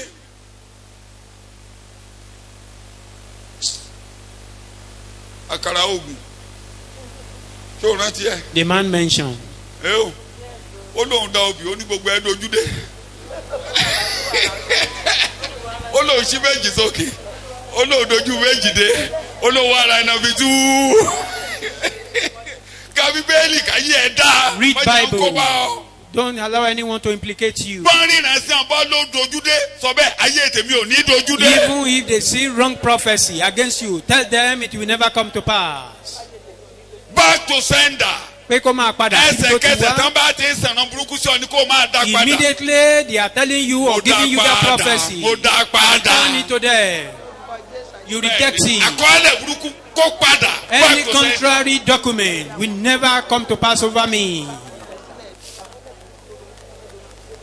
Samuel. Say Say amen. amen to that. Amen. To the credit of David and to the glory of God. Kò yálé. That is, David never go to any man. Kò dẹ̀ lójú ìgbẹ̀san. And no eyes of vengeance. Odidi ọba tó ní ogun tí àwọn Abineri, Okay. àwọn Abishai, àwọn Joabu wà lẹ́bàá ọ̀dọ̀ ẹ̀. Abineri, Abner, Abishai ní Abishai, jẹ́ kí ẹyọ ẹ̀dá Joab. kan péré ti tó. Were with him. Abishai said, let me Ó ní màá just gún pa. use one Tí Ṣímẹ́ì ń yan arrow. òkúta tó ń Shimei jẹ́gun. was stoning him Tó ń and cursing ṣépè. him. He was cursing him, stoning him. David ní David jọ̀wọ́ said, ẹ̀jẹ̀. leave him alone. Bóyá Ọlọ́run ló ní kó ṣépè. Who knows? Maybe that is from God. Tí Ọlọ́run ò bá ti ní ké ṣépè máa mọ́ ọ. If God didn't command anyone to curse you, Béèyàn bá ń because ṣépè reign tí over ò bá you. jọ́ Ọlọ́run ló ràn ṣó máa ṣẹ́. If anyone is cursing you Ibi tó ń jà yìí without the tí ò consent bá of ti God, jọ́ Ọlọ́run it ló won't máa dasán. Tó bá jẹ́ ẹ̀ka Ọlọ́run nìkan ló kú ẹ̀. except if it's the Bẹ́ẹ̀. hand of God. Tó bá ti jẹ́ ènìyàn ni. But as long Tó bá as not ti God, jẹ́ èṣù but kó man dẹ́ni alone ìfibú. or Satan, let him be Kó dẹ́ni rebuked. ìfibú. Let him be Tó rebuked. bá jẹ́ ìwọ Ọlọ́run gan ló ń jà. Even if it's you, Ẹ̀bọ̀ God, that is Jésù tó fún mi. Mi. receive. Ó ti ṣe fàṣẹ pé torí ẹ̀bọ̀ yìí bàbá. Mo ní pípé nípa ẹ̀bùn kan tí Jésù ti rán fún mi. Tó bá jẹ́ ìwọ ni If rántí it's ẹ̀bọ̀ God, Jésù. remember the Rántí sacrifice of ẹ̀bọ̀ God. Jésù. Remember Tó the bá jẹ́ sacrifice of ọ̀tá ni kò Jesus. dẹ́ni ìfibú. If his enemy, let him be rebuked. Sàmì ẹ̀kọ́ kanlẹ̀. Amen. So Jésù ti mú ìgbàlà sọ̀kalẹ̀. Jesus brought down Jẹ́ lọ́ọ̀ṣì salvation. parí ẹ̀. Nítorí náà ìbùkún dé. Therefore, Ó blessing di ẹni come. ìbùkún sọ bẹ́ẹ̀. I become a blessed one. Genesis 24:31. Genesis orí Wọlé kẹrìndínlógún wá ẹsẹ̀ ẹni kọkànlélọ́gbọ̀n. ìbùkún Olúwa. Come in, Wọlé wá thou ẹni blessed of the ìbùkún man Olúwa. Sáré bá mi of kà á. Wọlé wá ìwọ ẹni ìbùkún Olúwa. 24. Genesis 31. 24 He verse cried, Yes. come here, Come in. you blessed of the Lord. Sọ bẹ́ẹ̀ ẹni ìbùkún Olúwa ni mí. I'm a blessed Mo of the dé sí Lord. ọ̀dọ̀ rẹ gẹ́gẹ́ bí I've ẹni come to ìbùkún you Olúwa. as a blessed Mo dé sí one. ọ̀dọ̀ rẹ bàbá ẹni I've ìbùkún come to Olúwa. you as a blessed Mo one. wọlé sí ọ̀dọ̀ rẹ. I'm coming to you as a blessed one. Ẹni ìbùkún Olúwa. The blessed of the Lord. Amen. Amen. Amen. Amen. Amen. Amen. Amen.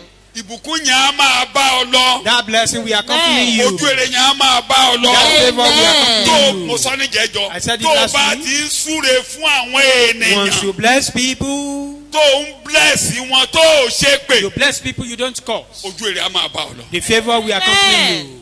Mi ò ní kà lónìí. No ẹ read súre that fáwọn today. tó bá ń fi yín ré. Bless those who curse tó o bá you. ti ń súre Once you are blessing, ayọ̀ ní tiẹ̀. joy is yours. ire ló máa rí lójú ọ̀nà You rẹ. will be receiving goodness, good thing along your way. má jẹ́ kí mi ka sáàmù púpọ̀ lé ọ lórí. bẹ́ẹ̀ mo lè ka lórí ẹni bá ń ṣépè. But I can read that upon ní Psalm those who 109 curse. ó ní torí Psalm pé wọ́n 109. fẹ́ èpè. He said because they ó love ní èpè á curse, máa jà wọ́n. the curse will be reigning over them. ní Psalm 109 ó ní torí pé wọ́n fẹ́ èpè. Because they love cursing. wọ́n fẹ́ àti máa ṣépè. They love to èpè á máa curse bá wọn people. rìnrìn àjò. Therefore, curse will be their companion. máa súre léni lórí lọ o. What I'm saying is mo continue ní kó máa blessing ṣe àwẹ̀. people. Bless Ẹ people. o. Bless them. ẹ o. Bless. bí àṣà ìyàwó mi nígbà tó bá mọ̀mọ́ yẹn ṣiṣẹ́ àwọn staff máa gang up dé wọ́n lè kówé ẹ̀ kan ṣe. My wife worked with Jésù someone aṣàánú yín. and people will conspire against her and they will just say, may Jesus have mercy Jésù upon aṣàánú you. yín. Jesus will have mercy upon wọ́n you. gang up dé. They will Jésù conspire aṣàánú against yín. him. sọ bẹ́ẹ̀ Jésù aṣàánú ẹni bá ń bá ọjà bẹ́ẹ̀ ní ṣàánú rẹ̀. Jesus will have mercy on those who are fighting. Jésù á ràn ọ́ lọ́wọ́. Jesus will help them.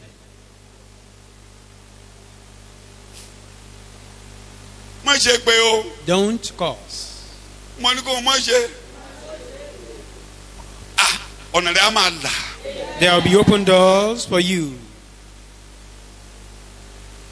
tó o bá tún fẹ́ kí ìbùkún Olúwa máa bá ọ̀rìnrìn àjò. You want more blessing of God to be your ẹni companion. bá fúrúgbìn tó fi omi jẹ́ fúrúgbìn. He Yóò that fàyọ̀. sow with tear will reap with joy. o lè fúrúgbìn kó o má ka. You cannot sow without reaping. jẹ́ n sọ bíi méjì. Let me mention just two. irúgbìn ọ̀rọ̀ Ọlọ́run kí ni mo pè é? Sowing the word of God. kí ni mo pè é? máa so sínú ayé èèyàn. Sow, wàá ká. you sow mo ní wàá the ṣe. word of God into the life of o lè people. sọ̀rọ̀ You náà will kó reap it. gbé. You cannot speak the word of God. wàá ká. sow the seed. Tó o bá ti Wàá gbìn, kò í you kú. must reap. It will Kò not í kú. die. It will never Kò í die. kú. Not die. kò í kú. It can't kò die. lè kú. It cannot die. ọ̀rọ̀ Ọlọ́run ò kú The rí. word of God has never o died. tiẹ̀ mọ eléyìí tó máa méso jáde. It's only that you don't know which one will bring forth fruit. o mọ̀. You don't know. o lè mọ̀. You can't know. o lè mọ eléyìí tó máa méso You may jáde. not know which one will bring o forth tiẹ̀ lè mọ fruit. láéláé. You cannot. o lè mọ láéláé. nígbà tí wọ́n fún anílẹ̀ ìlókò yẹn.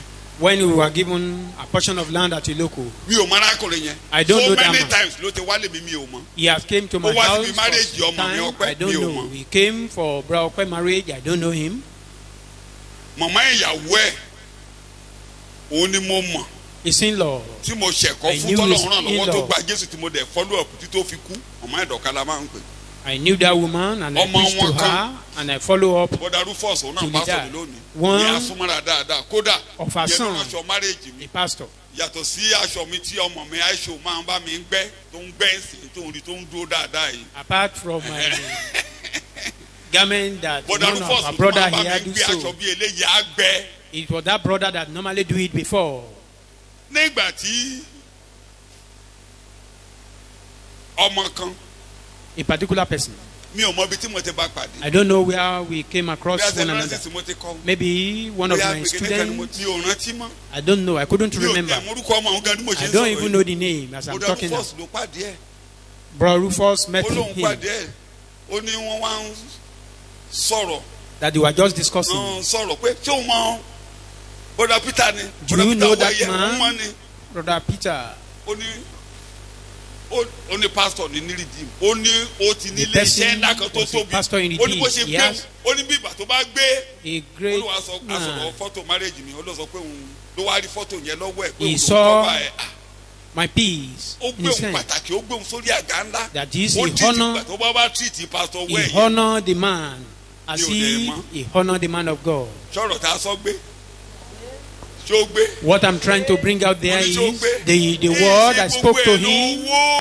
died. It's not all his money. torí gbogbo ẹ̀yin ẹgbẹ́ ilẹ̀ máa ń retí owó All gbogbo you, ẹ̀kọ́ you lówó always expect àwọn nǹkan money. míì jowó. There are many things that are Tí mo greater bá than fún yín money. lápẹ́, mo lè fún yín láfẹ̀rẹ̀ ju mẹ́wàá tí ò If I ṣòwò. can give you more than 10 examples Tó jẹ́ that pé is greater than money. ibi tọ́nà bá dí báyìí wà kọjá níbẹ̀. That is, at times when the road is Mo ní wàá blocked, ṣe you wà just kọjá. pass through. wà kọjá níbẹ̀. Speak the word. ẹ sọ̀rọ̀ náà. Sọ jáde. Speak it out. Má wojú sọ. Don't look at Bíbélì. anybody. Kájáde, Read kájáde, Bible. kájáde. The blessing will come back to you. ìbùkún rẹ̀ á padà The wá bá blessing ọ. will come back to you. ìbùkún rẹ̀ á padà wá bá ọ. The blessing will come back to you. ìbùkún rẹ̀ á padà wá bá The ọ. blessing will come back to you. ìbùkún rẹ̀ á padà wá bá ọ. Ó máa wá bá ọ ní. It must Èmi come back. àmúwò wá gan. Even some will come along with Àwọn money. ẹ̀wọ̀n kan tó lè ṣàlàyé wa. We come along with things you cannot Ọ̀rọ̀ explain. Ọlọ́run ikú o. The word of God never die. So ẹni ìbùkún Olúwa. I'm blessed of the Lord. Kí ni mo pè ọ́? I'm a blessed of Kí the ni mo pè Lord. ọ́? I am a blessed of the Lord. Nípasẹ̀ rẹ̀ mi ò lè ṣaláì fẹ́nu Through that, I cannot but talk about it. Wàá fúrúgbìn owó o. You will sow the seed of money. Bíbélì ni. That Ntẹ́ ẹ is bá Bible. fúrúgbìn lẹ máa ṣe kéde. Whatever you sow, you reap. Ẹlòmíì tún bá ti débẹ̀ inú àbí. Anytime, or some Oh, people, don't when be I beat got on there, it. you'll be angry. Tí wọ́n You are bá ń only tójú. angry. Ẹ máa rò pé mo lówó. Mi ò If I lówó. should continue Torí talking about it, you ìjọ tí think ò I tó have báyìí money. gan tí mò ń lo umbrella àwọn èèyàn rò pé wọ́n sọ dáadáa. Even when I'm still Ibi tán using ti ń umbrella, tojọ́ yẹn tán ti ń tojọ́ mi. where they were Tán talking ń about ṣèpàdé it, mi tán ń tojọ́ mi lọ́wọ́. where they were holding the Wọ́n ń tó meeting, sọ́wọ́ talking about, ọmọbìnrin kan tí mo ti bá Bíbélì sọ̀rọ̀ àgbàlagbà and they lójú were mi lọ. talking about a woman that I Wọ́n preached tó to. olóhùn jókòó olóhùn jẹ́ kán tó tán dáadáa. The woman said she sat down, he Pé allowed irọ́ ló them ń to pa. talk. That is a liar. Ara àwọn jákẹ́ẹ̀tì bíi eléyìí tí bọ́dà Rufus bá mi rán. One of Wọ́n my náà rí bí then jacket. safari ẹ̀ ṣe gbẹ́. Don't you see how his safari suit look Umbrella dry? ọ̀rọ̀ ló ń gbé lórí. Perfect. He's Owó only, wà lọ́wọ́ ẹ̀ bó it's ṣe only wà ní that. ó kàn mí fẹ́ sẹ́rẹ́ ni. He got money. Ọ̀rẹ́ ni tó He's lówó only lọ́wọ́ wa- tí yahoo èkó. Have you ever seen someone that is rich but love to suffer? Màmá òun ti kú bẹ́ẹ̀. The woman Màmá yẹn wà ń kájọ has died lẹ̀ ilé now. ọkọ rẹ̀ wá. Àwọn kan lára yẹn àmọ́. Some of you may know the woman. Ó lóun sọ pé Jésù adarí ẹ̀ṣẹ̀ jì yín. And the woman said, God may Pé God Mr. forgive Wẹ̀yẹ me. tó mọ̀ délé The person lẹ́mí whom tó I jọ́rẹ̀ know bí very eléyìí. well. See the one Gbéra you are ló talking mi about, gbà. that is a Owó liar. burúkú tó ti gbà lọ́wọ́ ṣọ́ọ̀ṣì tó lówó He wà got lọ́wọ́ ẹ̀. money.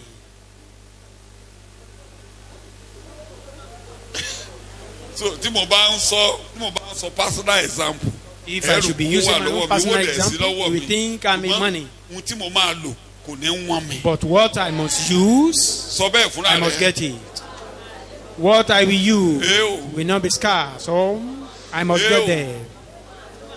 Kò ní wọ́n mi ni. I must get Pé there. màá lo kíní kan pé That I àwọn want mi to kò use ní wọ́n. something, I must get it. Ní orúkọ Jésù Olúwa wa.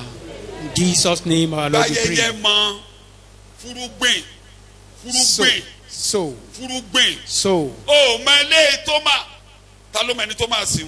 who knows who will Ọmọ bury wo ló máa him or tọ́jú ẹ̀ her? lọ́jọ́ ọ̀la tó mọ̀. Which of your children do you think Ó lè will mi ò sọ take pé care ọmọ of yín you? ò ní ṣe I'm dáadáa. not saying your children Ọmọ will tó not bí behave ó well. lè má lágbára tó àwọn ọmọ ọlọ́mọ tó máa tọ́jú But ẹ̀. even your own blood child may not have Fúrúgbìn the opportunity like other ọmọ mi like kan. other children to take care of you. Fáwọ́ ẹnìkan gòkè. Like one language, like the language of one of Fáwọ́ them. ẹnìkan gòkè. Lift someone up.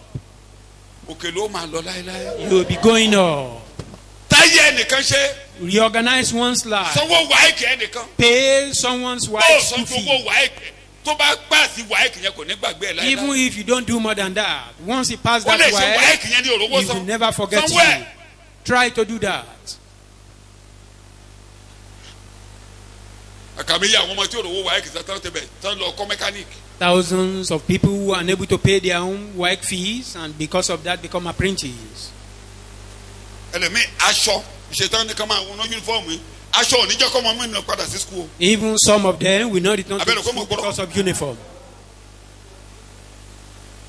That is, some of them will not be able to sew that uniform. Tàbí ọjọ́ bíi mẹ́rin mò ń wo ọmọ kan ládùúgbò mi. Maybe few days ago. Ìrántí ìjọ tí mo rí yúnífọ́ọ̀mù lọ́rùn rẹ̀ bí ọ̀sẹ̀ méjì ni mo rí tó rìn káàkiri. Ó lọ skul ni.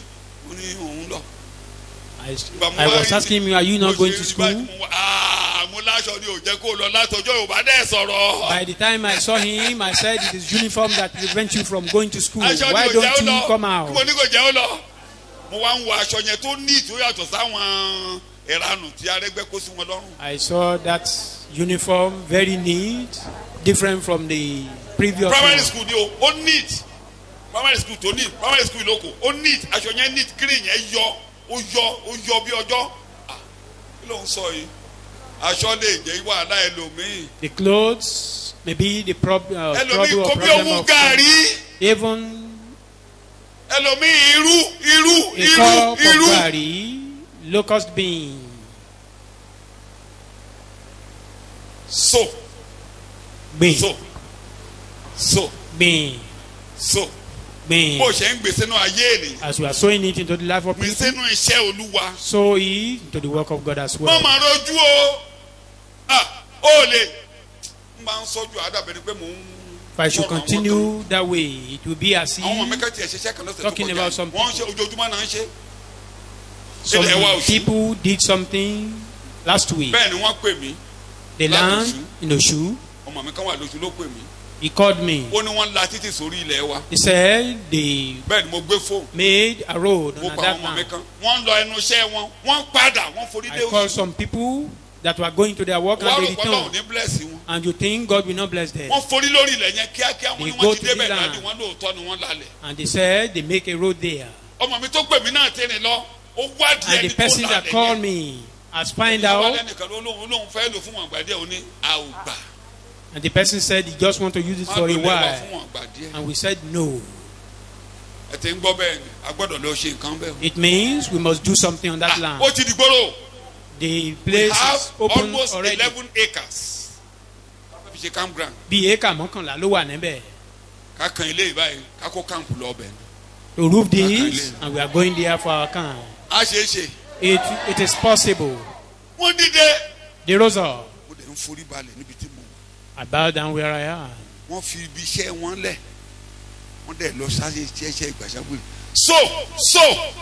Gbìn. Gbìn. fẹ́ gbé pọ́npọ́n orí ìgbà lórí máa fọ́ pẹ̀lẹ́. If they want to walk here, it is then you'll be feeling the day. bá ti níṣẹ́ ìránṣẹ́ gbẹ lára àrùn ọ. Anytime there is ministerial work, you may be feeling pain, but So, you can sit down and back àwọn kan ló back. ń bọ̀ wá. Some Ó rí people má are ṣe kọrin feeling sí wa létí lẹ́ẹ̀kan. Don't you see how they lọ wo minister fídíò to parí pé us? mò ń gallop lórí You iṣẹ́ will àyè. see I was galloping while I was sitting down there. ọ̀tọ̀ ayérayé ṣe ibi ìsàdì. You see the basement.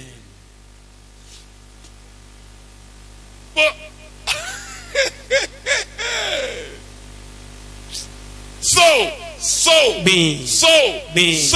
Gbìn.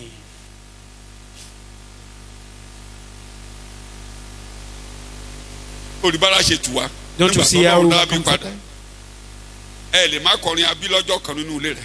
You cannot but sing one of our songs in this church That is by all our right. sister. That's all that. ó lọ mo láti dènà. I said we àbí block the àbí ó way. dènà mọ́ Or don't you? àbí kó máa lọ. Or you want her to go now? ó ti kù It still remain. kí la fẹ́ rántí ẹ̀ kí ni ìjọ afẹ́ rántí ẹ̀. What we church use to remember you.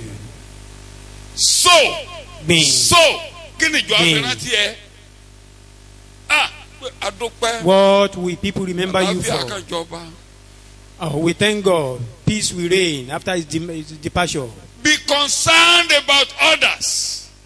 ìjọ iṣẹ́ ẹgbẹ́ jẹun tẹ́ ẹgbẹ́ lọ. The church is not just I come and tí o ti go. gbọ́. má mà ṣe bíi Káínì. Don't be like Cain. ó fi mí ṣe olùṣọ́ arákùnrin mi ni. Am I a caretaker or Olùṣọ́ a mi watcher ni ọ́. of my brother? olùṣọ́ rẹ ni mí. You are my watcher. tí o ti gbọ́. Likewise, kí ni mo pè I ọ́? watch over you.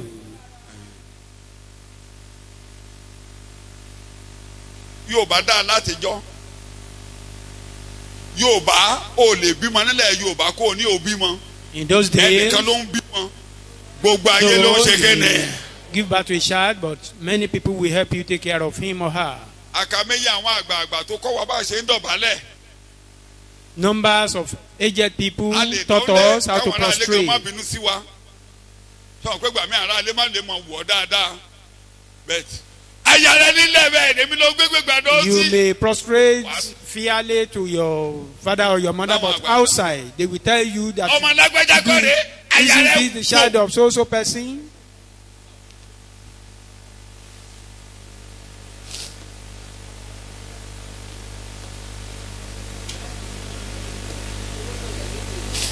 ǹjẹ́ tí o bá rọ ọmọ arákùnrin àbárábìnrin If you ọ̀nà see a méjì ló fẹ́ sọ o child of tó ń ṣe nǹkan tí ò dáa sister or báyìí brother ìjọ now, onígboyà láti bá wí. do you have the boldness ǹjẹ́ to tí wọ́n bá chastise bọ́mọ̀ rẹ him wí or to lónìí rebuke wọ́n ní sọ him? pé wọ́n ti yanjú sọ. If they rebuke your child today, won't you say they ṣé tá à are ń jèjà aṣọ yìí. even bá as rọ we ọmọ are rẹ fighting tó on the issue of tán nìkan bá bá wí Garment nígboro now. wà ní kó bójú tó tiẹ̀ náà. if someone should chastise your child Mama, outside, don't know won't what you say you should o ní jẹ́ kọ́mọ yẹn yí padà should not poke láéláé. nose in your own affair? It means you won't allow that child to change or to repent. ẹgbẹ́ rí aṣọ yẹn kì í ṣe rí aṣọ wọ́n ti sọ fún mi mo ṣe bẹ́ẹ̀ ni pé mi ò gbọ́ mo ti gbọ́ wọ́n ti sọ wọ́n ń pè mí láti Ìbàdàn wọ́n ń pè mí. I've had it all over. nínú márèjì tá à ń ṣe táyà sọ pé ìròyìn rẹ̀ ẹ lọ ìròyìn rẹ̀ ẹ lọ ìròyìn rẹ̀ ẹ Yeah, the news- lọ ìròyìn bàjẹ́ òní tinú ayé ti yín jáde jàre. May the corrupt news Wọ́n not pè mí, emanate wọ́n bá from mi your sọ̀rọ̀. life. wọ́n bá mi sọ̀rọ̀ I've had it kódà láti ká tó ṣègbéyàwó even before the marriage. torí mo ti kẹ́kọ̀ọ́ I've learned. ẹ ti ń gbọ́ báyìí You are hearing ìjọ me tó bá now. dédé kàn When it's your mo ti turn, kẹ́kọ̀ọ́ I've learned. tí a bá ṣubú àìdíde If you don't fall, we can rise. ibi abádẹ ti ṣubú láti máa dìde. And where we fall, we ṣe rise from márèjì there. kan tí mo lè ṣe ní ṣọ́ọ̀ṣì yìí. No marriage will Mo I dẹ̀ ti conduct filélẹ̀. in this marriage, in mo this bá church. parí iṣẹ́ tí mo bá lọ àwọn tó Even ń ṣe after kódà my mo ti departure. kọ̀wé ẹ̀ mo ti tẹ̀síwèé pàápàá I've written it down. mo ti tẹ̀síwèé mo máa fi kọ́ àwọn alàgbà láìpẹ́. I will give it to the lay elders. máa pe bàbá ìyàwó I will call the Ìyá father ìyàwó. and mother of the wife, bàbá ọkọ ìyá ọkọ the parent máa of pè the wọ́n sí bride and the ìpàdé bridegroom. I will ká tó call ṣe them to the marriage. meeting ever before any marriage. máa pe engager síbẹ̀ I kí ló call fẹ́ kán those ṣe níbi engagers. ìdáná What do you want them to do máa pa àwọn in the kọ́mítì sí engagement? I call the ó tẹ̀ káwọn committee. kẹ́ tí wọ́n máa pè sí It still remains some tó people I ń will dàrú call. lọ́wọ́lọ́wọ́ báyìí social committee wà ń bẹ̀ social committee yẹn mo tún máa pe àwọn tí ó máa ń bá wa sáàfù oúnjẹ fáwọn ọmọ Ọlọ́run Even máa pè wọ́n síbẹ̀. those torí ìyẹn ń de wàhálà báyìí kẹ́ lọ that ṣe are doing the marriage bí kẹ́ service ṣe work. nǹkan kí ẹ máa wò kán bẹ́ẹ̀ kẹ́ ẹ máa jẹun níbẹ̀ n tà ń fẹ́ rè This is what we want.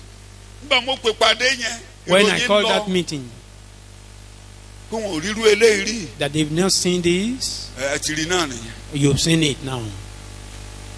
kó lè dá ni It's for a better, for Kó lè goodness dá of ni. everything. á dà fún yín It will be well with you. so sick Gbìn èso. ẹlòmíì 500 naira ẹ ò tí wọ. We have some people who have never donated common 500 naira into the 100 naira. construction of this building. 100 naira. bẹ́ẹ̀ lè ra àwọn tó jẹ́ pé Yet, àwọn you see some àti gbogbo people, ẹbí tọmọtọmọ jẹ́ ká kọ́lé jẹ́ even ká the entire kọ́lé family, tọmọtọmọ. contributed to the construction. múra láti náà I did see kọmitì náà Allah. láti o ọwọ́ wọn lè Likewise, aláàdì the dé sí committee. ṣùgbọ́n mò ń gba mail I mail received mail. adésọwọ́ mi mo mọ iye tán ní báyìí wà lágbárí mi mo ṣe wà tówó bá wà ń bẹ báyìí wà All the pé money they have, máa I have fẹ́ gẹ̀. them in my brain.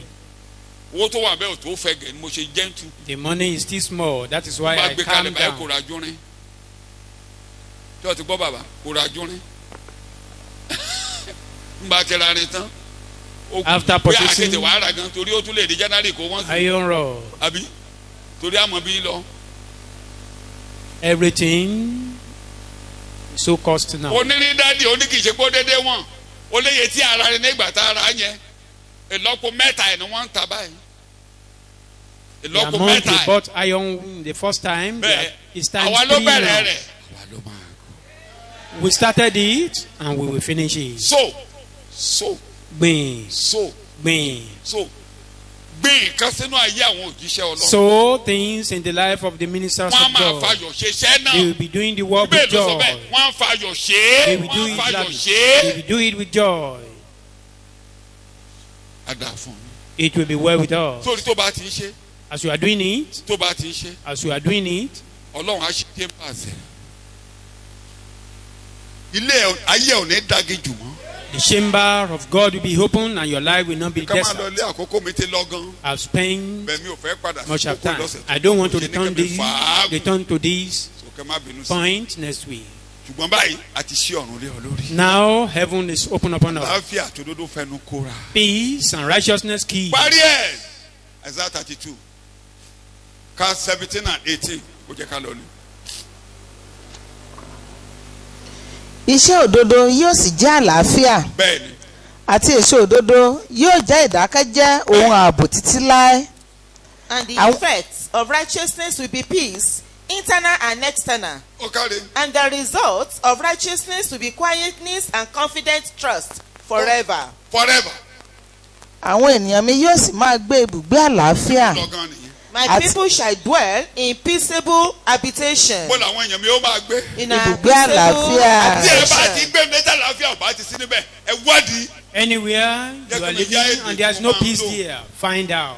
ìjọ kan ni ìyàwó mi kógun tì mí lẹ́nu ọjọ́ mẹ́ta yìí. My wife was ó ní ṣé kìí ṣe pé mò ń gbógun ti ẹ̀kọ́ báyìí. trying to say something tó recently bá that ti ṣe am I kíní now kan waging war tí ó against kù díẹ̀ káàtó fún doctrine mi. now? lójú ẹ̀ ó dá o ṣùgbọ́n èmi ni mo ní wàá lọ wá gbàlà o. ó ní dádì ẹ ti ń bi ẹ̀kọ́ wò o.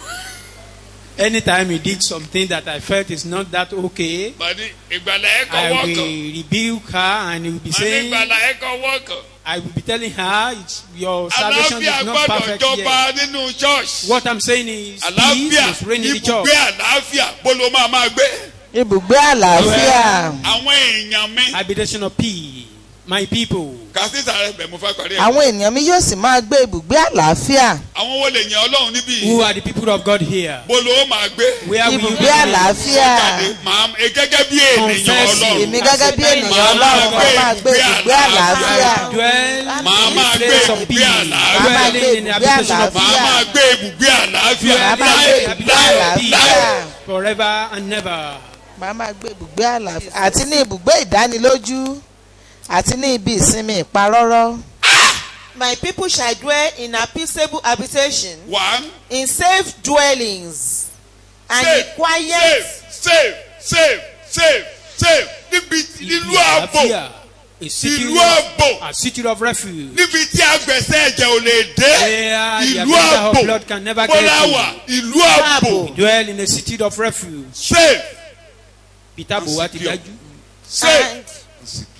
And in quiet resting places. safe. Àbúdájú. má jẹ́ kẹ́rù ohunkóhun bà ọ́ nígboro. Be not be afraid of safe. anything outside there. Àbúrẹ́dájú. ní sùdà àṣepọ̀ lánàá báyìí kò múnú èèyàn. wọ́n lọ skul kan. wọ́n dàbọn bolẹ̀ ń bẹ̀. Yesterday news is a bit wọ́n ń wá about 300 to 400 Bad. students báyìí tá a ti rí. they went to a particular school, but the house ni o. killed some people, and they are still Are they looking for 200? about 400 people now. àwọn ọmọ fi gbó sọ̀nà. àwọn ilé ìtàn gbé lọ lára wọn. but We don't know yet which one is nílùú killed buhari or which one escaped us gẹ́gẹ́gẹ́gẹ́gẹ́gẹ́gẹ́. alive.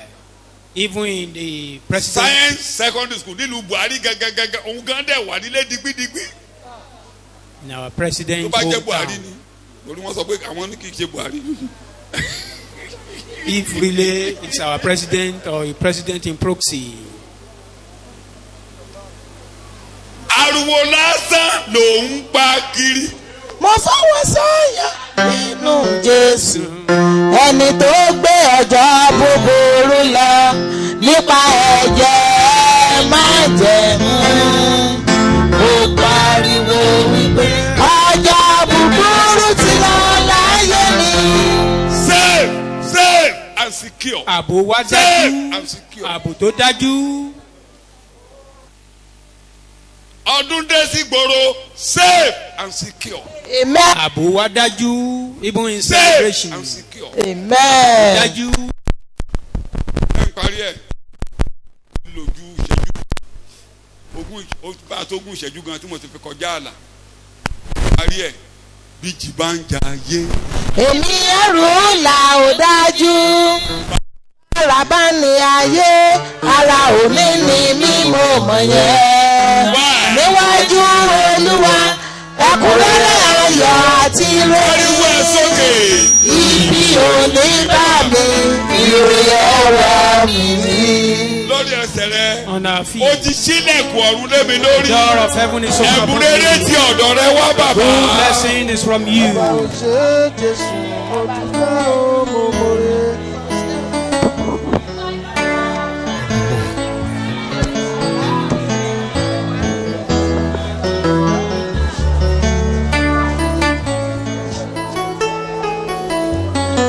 Ẹ jẹ́ ká la inú wa ká jẹ́wọ́. Let's open our mouth and confess Jẹ́wọ́ it. nǹkan tá ò jẹ́. Thank you.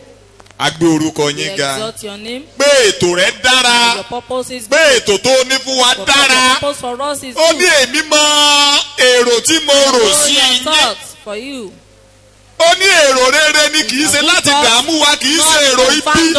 Bàbá mi máa dúpẹ́ fún ètò yìí lórúkọ Jésù. Olúwa gba ọpẹ́ wa o. Ní orúkọ Jésù Kristi, Olúwa gba ìyẹn wa o. Amen. Pé a lè máa gbọ́ gìrìgìrì ẹsẹ̀ nígboro. Yálé mọ́lé ẹni tó máa yà. Anybody that wants to branch Bó ti in wù our kó own le place, tó, a no lè matter máa how gbọ́ tough it is, ìròyìn. might be hearing the news. Kìkì etí wa la ó fi máa We gbọ́. only be hearing the Amen. Ní news. dọ̀dọ̀ wa. Ohun tí wọ́n ń sọ nìyẹn, a dúpẹ́ lọ́wọ́ yín Ọlọ́run. Torí a wà níwájú Olúwa. The presence of the Lord. A wà níwájú Olúwa. We are in the presence of Ìlú the Lord. ààbò la wà. We are in the A city of dúpẹ́ lọ́wọ́ plenty. yín lórúkọ We Jésù. thank you, Olúwa God. gba ọpẹ́ wa o. Amen. Ní orúkọ Jésù, Olúwa gba ìyìn wa o. Amen. Ìyẹn náà làwa náà ń tẹnu That's what mọ́. we are emphasizing. Pé lórúkọ Jésù, In the name ibi ò of ní Jesus. wọlé wa. Amen. Near our house. Gbogbo ohun tó bá ti lòdì sí Whatever is àlàáfíà contrary to kò ní peace. dúró ní agbègbè wa. Stay in our Orí home. àwa ọmọ àlàáfíà Because we rèé. are children of Àwa peace. ọmọ àlàáfíà We are rèé. children of peace. Àwa ọmọ àlàáfíà rèé. Children of peace. Lórúkọ Jésù, àlàáfíà lóde. Peace. Amen. Àlàáfíà nínú. Amen. Bá a bá Amen. jáde àlàáfíà. When we go Nígbà tá a bá wọlé Amen. àlàáfíà. Amen. Ìwọ àkàrà ẹnìkọ̀ọ̀kan wá àlàáfíà. Bàbá mi Amen. máa wá ń We gbàdúrà. are praying, God.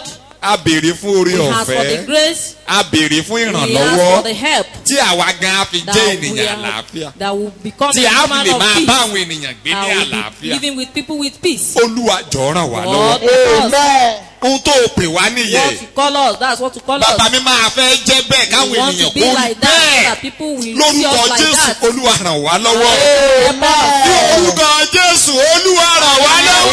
Amen. Ògo ni forúkọ yín. Hallelujah. Jésù Kristi, Olúwa wa. Amen. Amen. Receive today. A dúpẹ́ lọ́wọ́ yín fún Thank pẹpẹ. you. Tẹ́ ẹ tẹ́ sílẹ̀ pé For the ẹ tẹ́ altar tábìlì that oúnjẹ you sílẹ̀ set ní iwájú wa. A table of food before Lónìí ẹ da us. òróró sí wa ní Pour orí. your oil on Aago wa us. kó And our cup àkúrọ́ runneth over. sílẹ̀. Lórúkọ Jésù, Olúwa gba ọpẹ́ Father, wa. accept our thanks. Àwọn bàbá tẹ́ ẹ lò fún wa. The servant of God that you use Àwa náà ń for us. gbàdúrà. We are praying. Lórúkọ Jésù, Jesus' name. Olúwa bá wa bùkún wọn. Father, bless Ẹni ìbùkún ni wọ́n. is a blessed Torí man. wọ́n ti bùkún wa. Because they bless us. Lórúkọ Jésù, Olúwa tó Father, bùkún àwọn náà. bless him abundantly.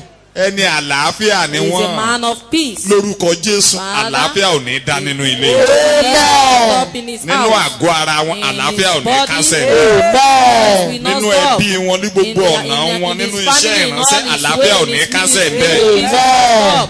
Nínú ayé àwa náà, In our lórúkọ life, Jésù, àlàáfíà Father, Ọlọ́run á máa peace, tẹ̀síwájú. bless in our with us. Àwọn ènìyàn á máa rí wa ń gbòòrò, All wọn á máa rí people will see us, àlàáfíà. they will see peace in our life. Bẹ́ẹ̀ ló máa rí. Shall it be? Ìjẹ́ orí ọ̀fẹ́ Jésù Grace of Kristi the Olúwa. Lord Jesus Christ, Ìfẹ́ ti Ọlọ́run. love of God, Ìdàpọ̀ ti ẹ̀mí and mímọ́. the Amen. Kó máa bá ẹnì go kọ̀ọ̀kan wá. and every one of Kó mú us. wa gúnlẹ̀ láyọ̀. Amen. Amen. Amen. Praise